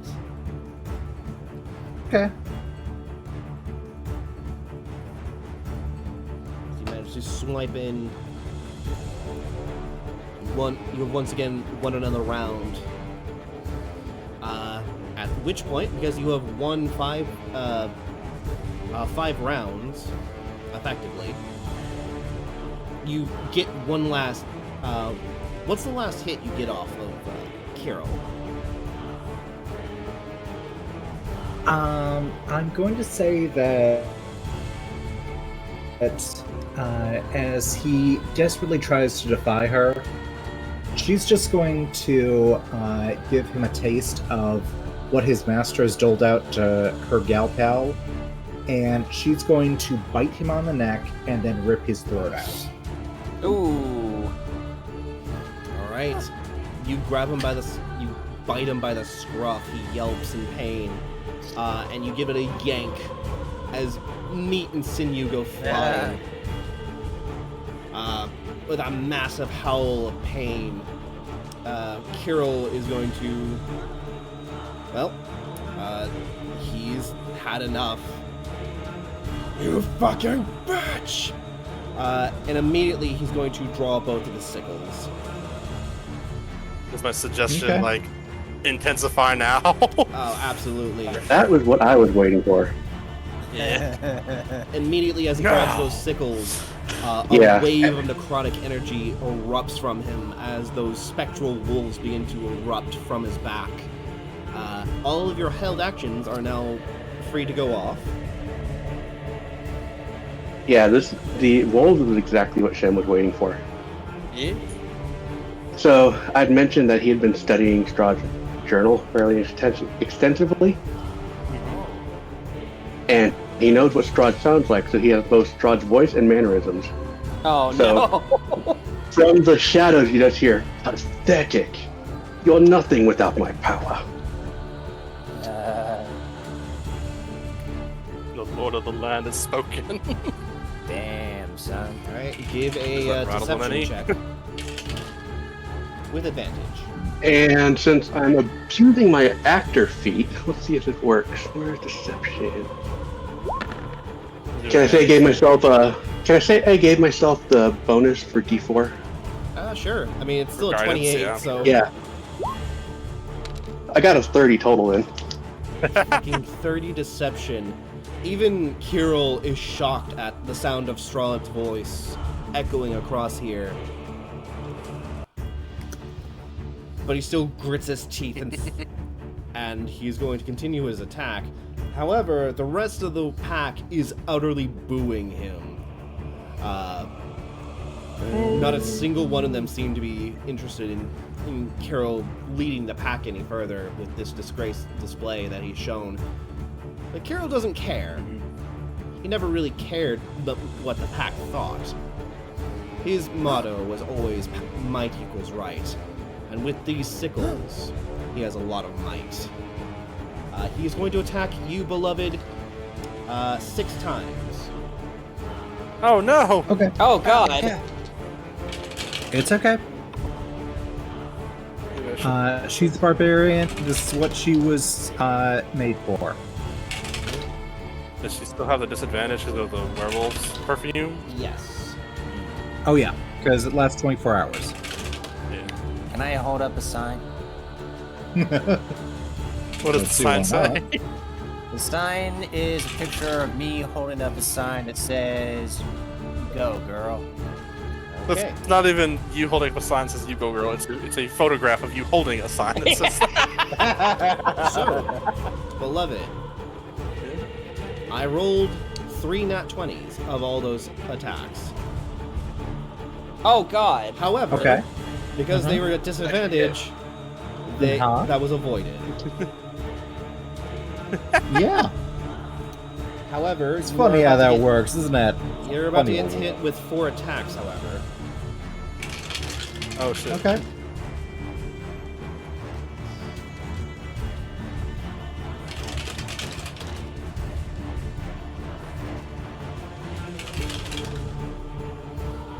Oh man, we should have brought a bucket of grapes for her.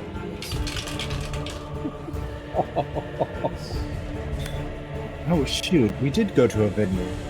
We could have gotten some grapes. Dang it. It's always right after you pass it on the freeway that you realize you have to use.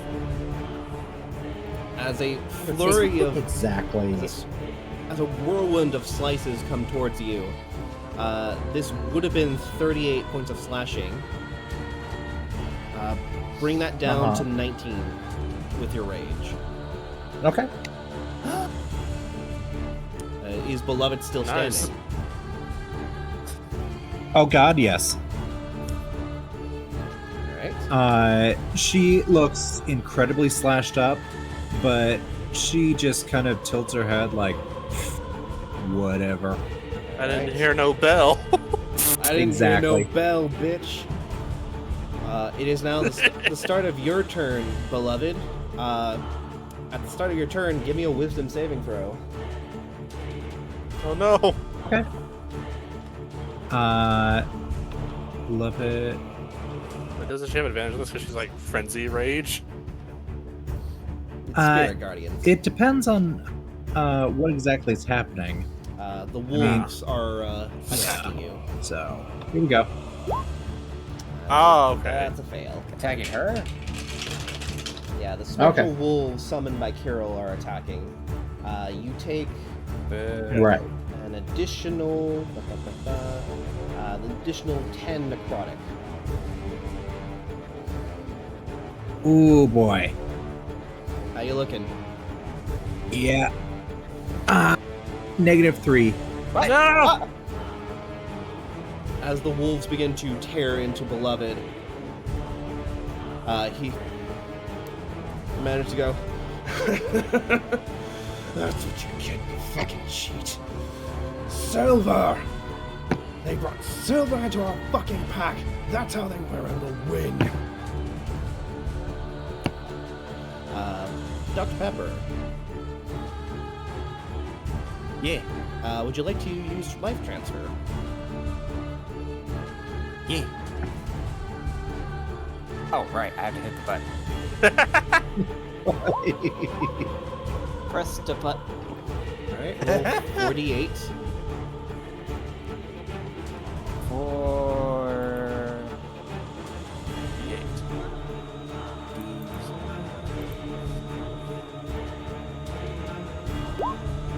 7. Damn it! Alright, Okay, number No, 7. that's so good. you stab yourself with a syringe, and draw out a little bit of blood. And with a little bit of magic, you watch as that magic seeps into a stream that shoots off towards Beloved. Beloved, you have now 14 HP. 14. Damn. Double the damage that, Oh, sorry. I didn't read it right. yeah. Life transfer takes a little bit of damage to the caster, but Nice. doubles the healing, essentially. Yeah. Yay! Pretty good then. I mean, it's a healing spell that wizards can learn. It's super great. Yeah. Fucking wizards. However, Yeah. Also... Oh shit, what? Yes. because of that knockdown, it did eat up Beloved's turn. However, it's now the crowd's turn. As immediately Emil's going to say, "Disgrace! This was a hand-to-hand fight. Though silver was to make it an actual fair fight, which you lost. You draw your weapon first. You're a disgrace of this pack." And in complete unison, the entire pack joins in. Hey. Of which, beloved, you are allowed your turn again because of this. Yay! Okay. Carol. Beloved is just tearing up the wolves. She knows that she is the closest to Emil. Or is it Emil or is he the other one? Kirill is the bad one. Kirill. She knows she's the closest to Kirill, and those scythes are his major weapons. So she's going to either try and take them or hurt his hands or arms to the point where he can't use them. All right. So what would she roll for that? I'm gonna say, give me 3 more strength saves with advantage if you're raging again. Absolutely. Where? All right. Maybe 2. 22, That next one hit. 14, and 19. Beloved, how do you want to do this? Get him! She just swipes the spectral wolves aside like they're made of cardboard. And she jumps up to grab at his arms and bites furiously into one of them. Alrighty. You gnaw and you twist and you turn and you shred with your rabid fangs that you now have. You feel bone crack and crunch. As you pull your head back, you watch as one of his hands just goes almost completely bitten in half. Exposed bone and everything as he crumbles in on himself, dropping both of his scythes, or his sickles. Oh, damn. We've officially won enough rounds to incapacitate Kirill. And also bit off his hand. Yeah. As he is crumbled onto the heap, technically not dead yet, but slowly but surely the pack begins to surround him. Emil racing in to join, as effectively they dogpile Carol. I would like to get aboard it too, and Oh, yes. Was I coming? said I'm still mimicking Strahd from the shadows, and it said, "You always said might makes right, but you are powerless."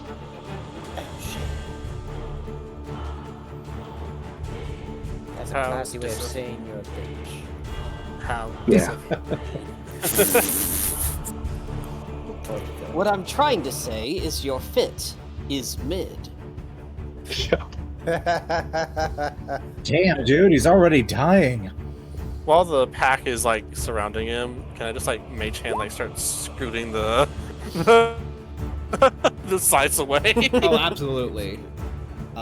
Beloved, as you stand your ground, covered in werewolf blood, dripping from your mouth, your fingers, sliced up to shit, you feel a warmth on your hand. Ew. That's the mark.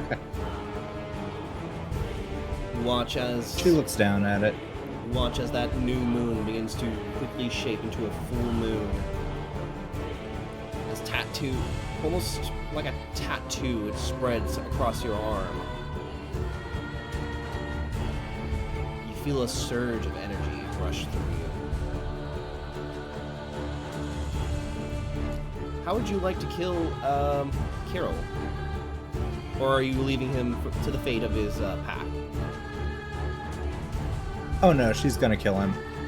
This is this is kind of making a point because she doesn't just want the pack to kill him, because that means they've misunderstood the situation. She reaches down, she grabs hold of Kirill's head and clamps one hand on his shoulder, and then literally just tears his head off. Well, As you hold Kirill's severed head, it reverts back to its humanoid form. The look of shock and pain etched on his on his face as his eyes roll back. You feel a surge of energy rush through you, one that you haven't felt in a long time. Beloved, Oh boy. because you have fought 1v1 against a high-level werewolf, you claim his action surge. oh, Holy shit. Oh shit! Oh! Oh! Oh my A god! barbarian with action surge is a terrible. Oh my god! You feel as a boon from this is the a lot mother, better than the medical theater I used to be in. Oh, as a my boon from the God. Mother Knight. Yes! You have regained Ray, What the thank you. fuck? It's beautiful. Yeah, you've regained your action surge from your days as a fighter.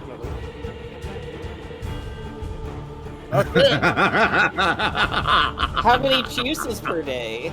It's only one. I'm not Is dumb to this give an her more action than surge? one. Be the kind DM, but not that kind. Dude, that is Yeah. okay. That's still a really good boon. That's still pretty fucking good, I'm yeah. gonna send down the shades so that they may descend on to Beloved's face. Beloved kind of tosses the head aside and grabs one of the scythes Oh. and Just then pulls my grabs the mage- other one. He just put for my mage hand. I'm like, ah, shit. And she slowly extends one of them to the werewolf pack leader while very obviously keeping the other one. How does the pack react to that? He holds on to it, gives a nod. The pack, they don't dare interfere with you. They just watched you 1v1 their pack later. They want none of that shit. Even if you are like torn up to shit, it's a Oh, yeah. resounding no.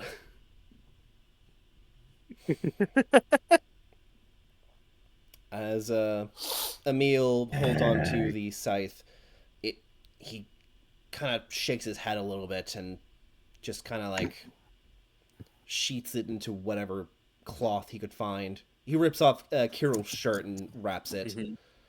Something feels weird about this scythe. I don't plan on using it, but you're free to take that one. Do with it as you please.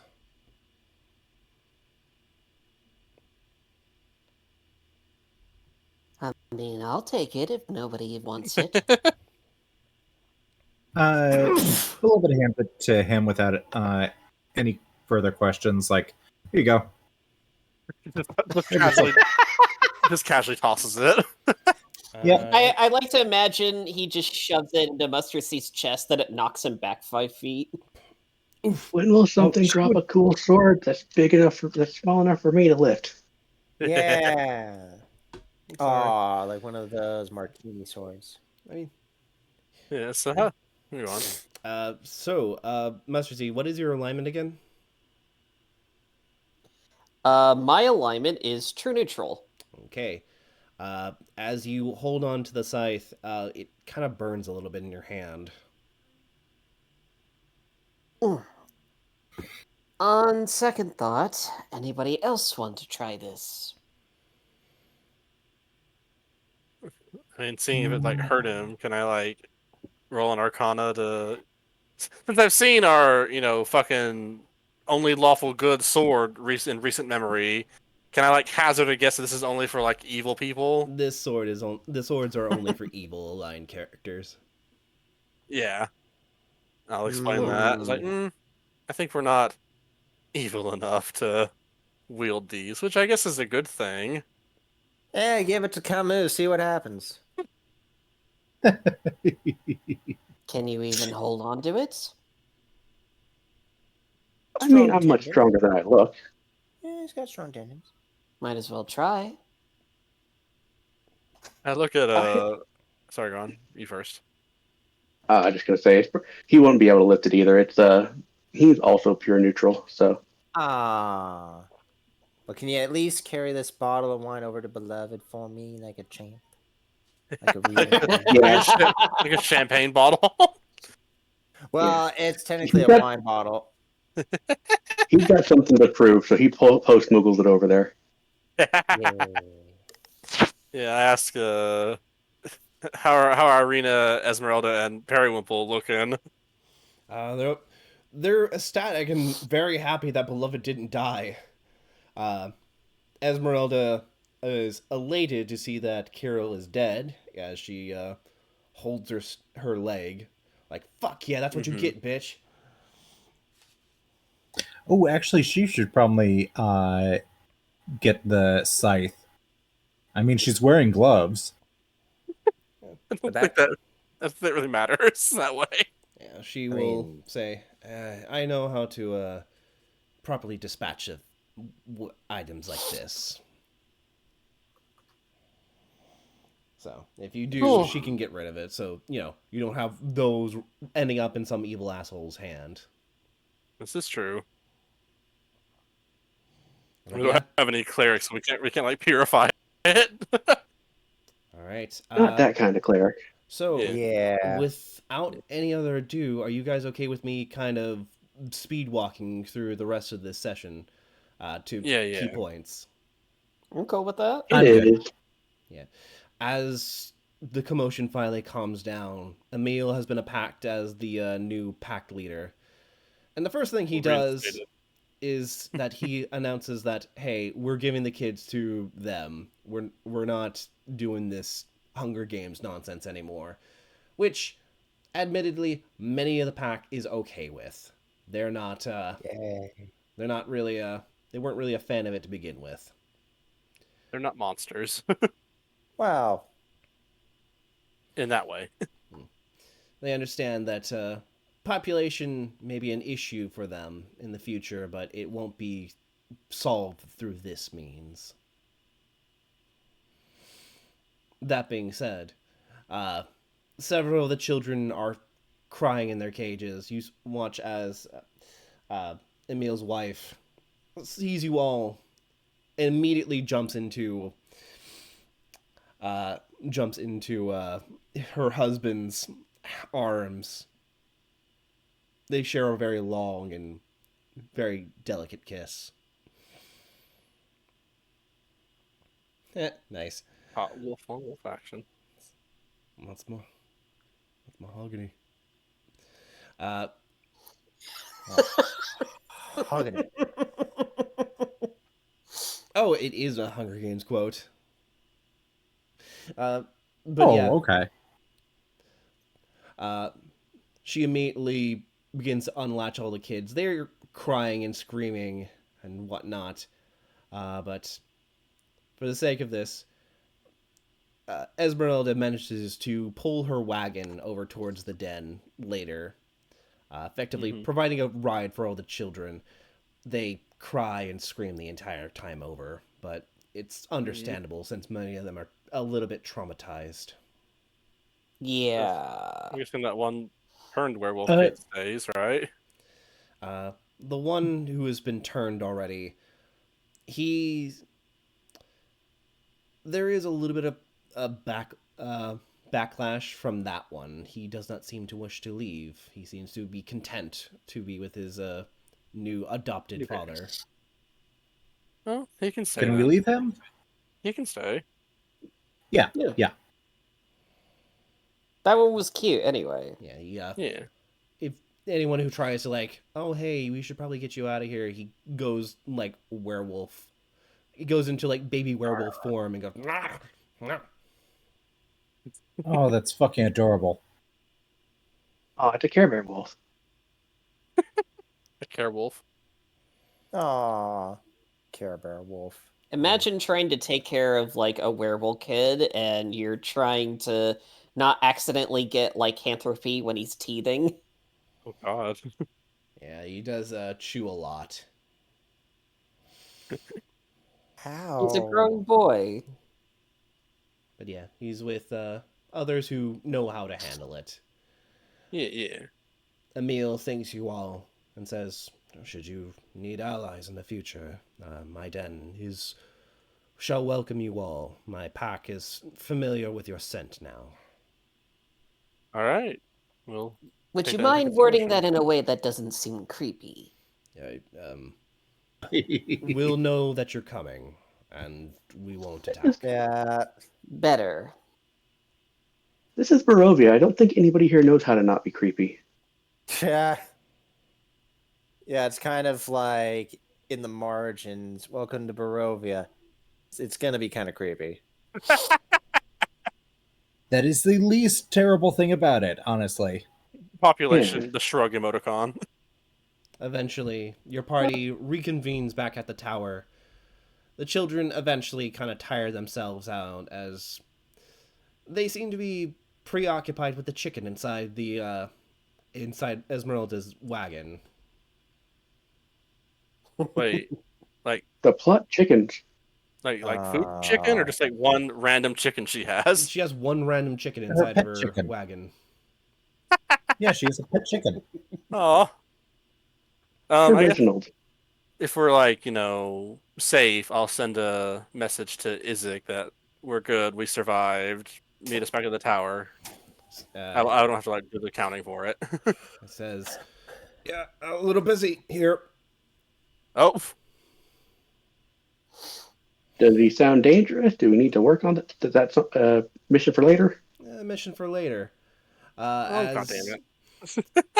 As your party decides what they're going to do next, Ez begins to speak up and say, all right, I intend to take these children over to Kretz. Once you gather up the rest of your party, meet me back here, and I will show you to my master. I believe meeting with him is long overdue. We may have something for you before you leave. Yes? What was that? I'm going to nudge Dr. Pepper and be like, feel like doing a reverse... I can't remember the word. Sorry. Werewolfitizing? No. Oh, are you in the mood to do a reverse amputation? Like, you mean a reattachment? Let's go with that. And who has the potion? The potion? Yeah, The regeneration potion. I'm sorry, the what regeneration potion? Yes, you have a potion of regeneration that can regrow limbs. You got it from the were-ravens. We were worried that we would need it if Beloved got super fucked up during the fight, but since she rocked and or rolled, I think it's safe to give it to Esmeralda.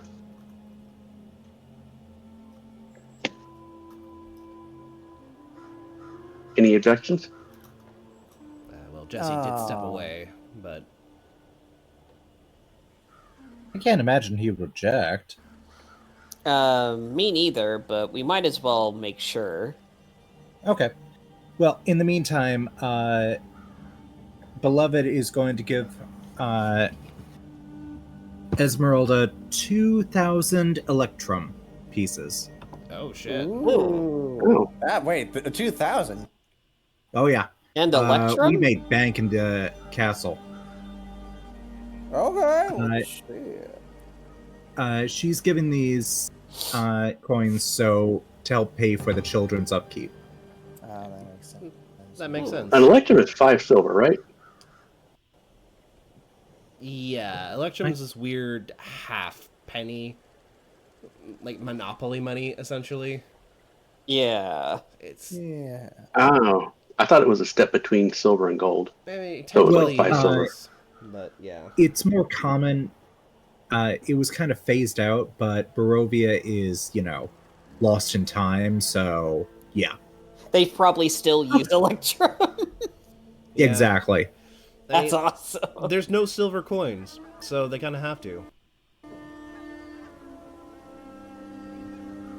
fair. All the silver got swept up and used aside. But yeah, Dr. Pepper, if you could, give me a medicine check. All right.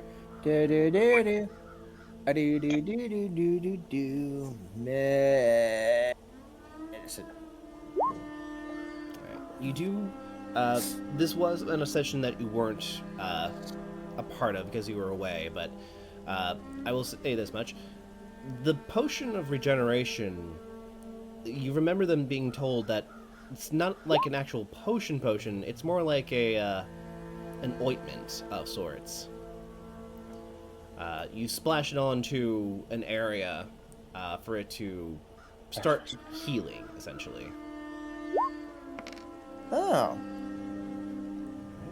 Like a bald spot, but of scars and wounds. Basically. And this vial is fairly big. You think you just need enough to apply to enough to cover the whole wound before it would start to, regrow what has been lost in full. Yeah. Well, like a second hand? Effectively. Or What? give Esmeralda back her leg. That Ah. Yeah, okay, I'll start dabbing. okay. Remember Yeah. to wear your gloves. Was I supposed to take them off? No. Just specifically to wear your gloves. Otherwise, the potion will get on you, and you'll deal with that kind of wackiness. Oh, right. Yeah.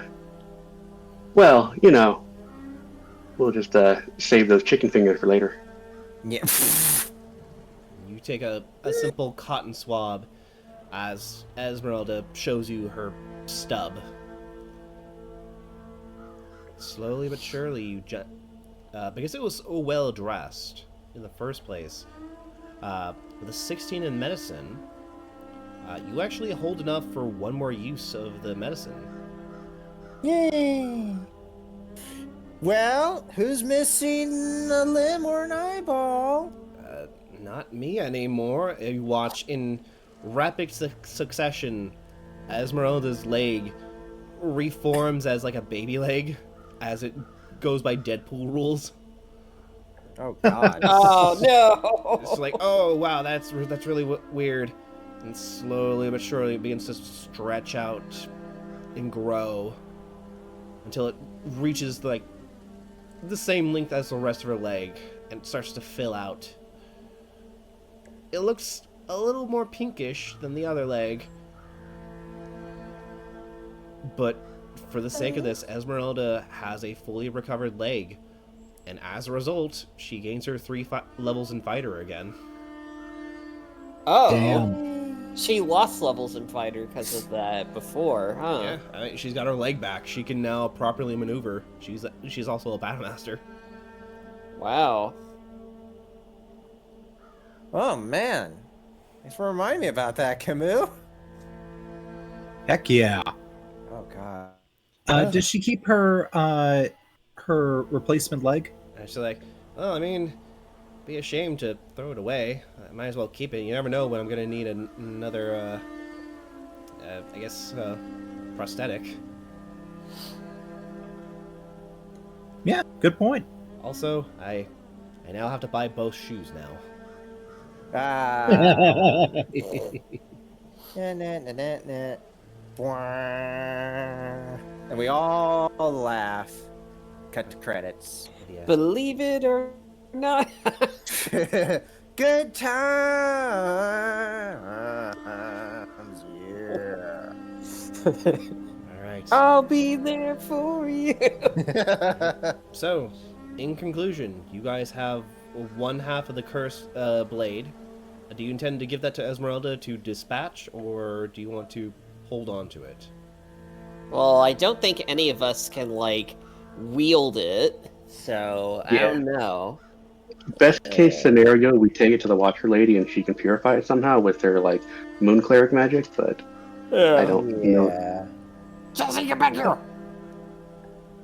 I mean, we do have a bag of holding now. Oh, that's true. Yeah. Yeah. Yeah. I mean, Beloved will keep it if that's what people want her to do.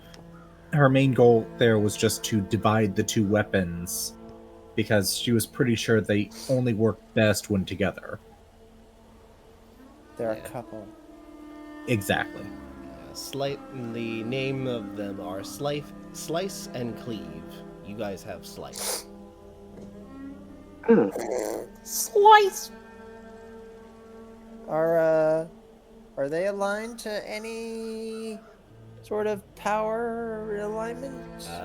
They're Aligned to. they're aligned to the evil alignment, and unfortunately, because they're separated, it means that they're not going to start corrupting anyone. So that's a good thing. Nice. I'm back. Hi. Hey, Howdy. we used the Sorry. regen potion. Say what? We used half. We used still- half the regen potion. Yes. Yeah. That's to Yes. give Esmeralda her leg back. Yes. Yes. Cool. And she now has levels in fighter now because of that. Awesome. All Sorry, I really had to go. I couldn't hold this. Yeah. All right. Just to start wrapping up, Esmeralda says, "All right. Well, thank you for the leg. I'm gonna get these kids to safety. Even out here in the open, they're still prone to getting attacked. Even with things are starting to clear up better in this neck of the woods, but you never know. Mm-hmm. So once I do that, I'm gonna race back here. You guys gather your allies.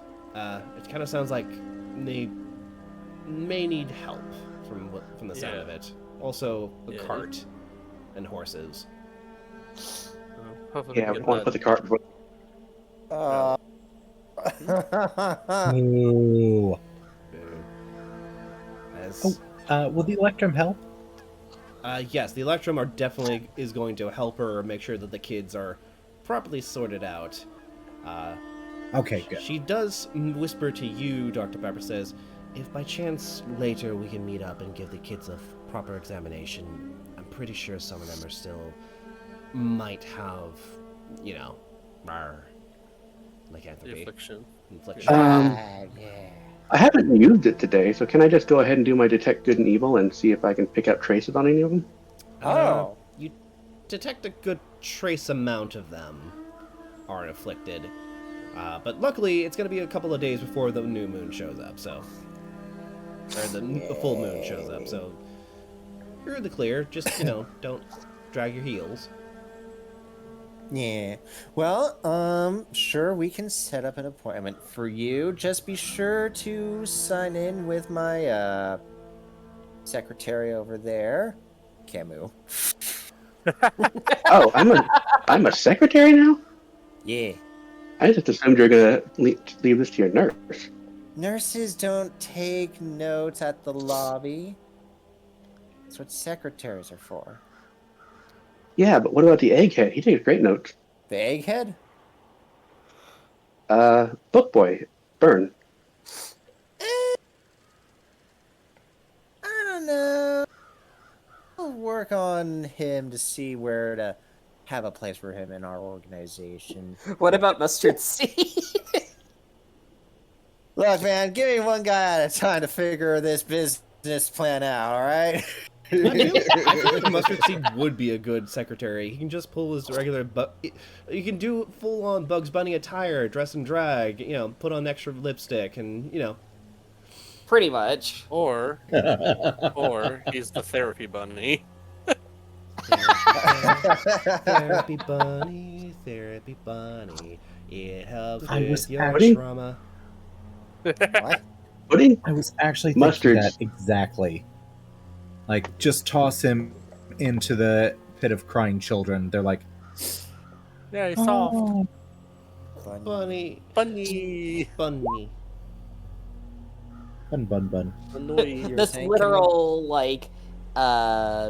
unintentional Black Rabbit of Ingwe reference here. Therapy bunny. Therapy bunny.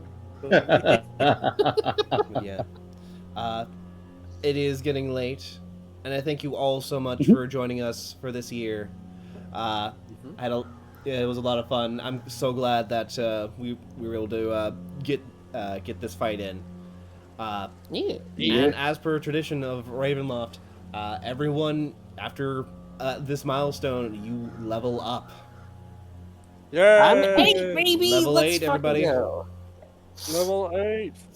Gonna be a Level while up, before we. Shemai. I know it's gonna be a while before we get to use that level, but Maybe we But can do we it. have it. you have Maybe we it. can do it a bit earlier. Let's do it in May, Halloween in May or something like that. Yeah. Summer Because it's weed. bi-yearly. Because it's like Christmas in July is like halfway through the year, so Yeah. so Halloween in May is like halfway to October. Is what I'm saying. I mean, maybe. Imagine Camus and Dr. Peppers can now punch like a regular man instead of someone with hollow bones and tiny hands. Hey. I have no idea what I'm going to take next level because Rogue get more ability score increases than most classes. I think Wow. Bards also have a lot. So I actually get an upgrade next level. So I got to figure out what that is now. All right. Well, Part of me wonders if Well, if you need help, there's plenty of people here. That's not me. That's able to help you out. but anyway, next week it's going to be back to low boss. Thank you all for Bro. playing. Thank you all for watching. We will see you next year for Spooky Month. Could be. Bye. Return of the Boy. I'm scared.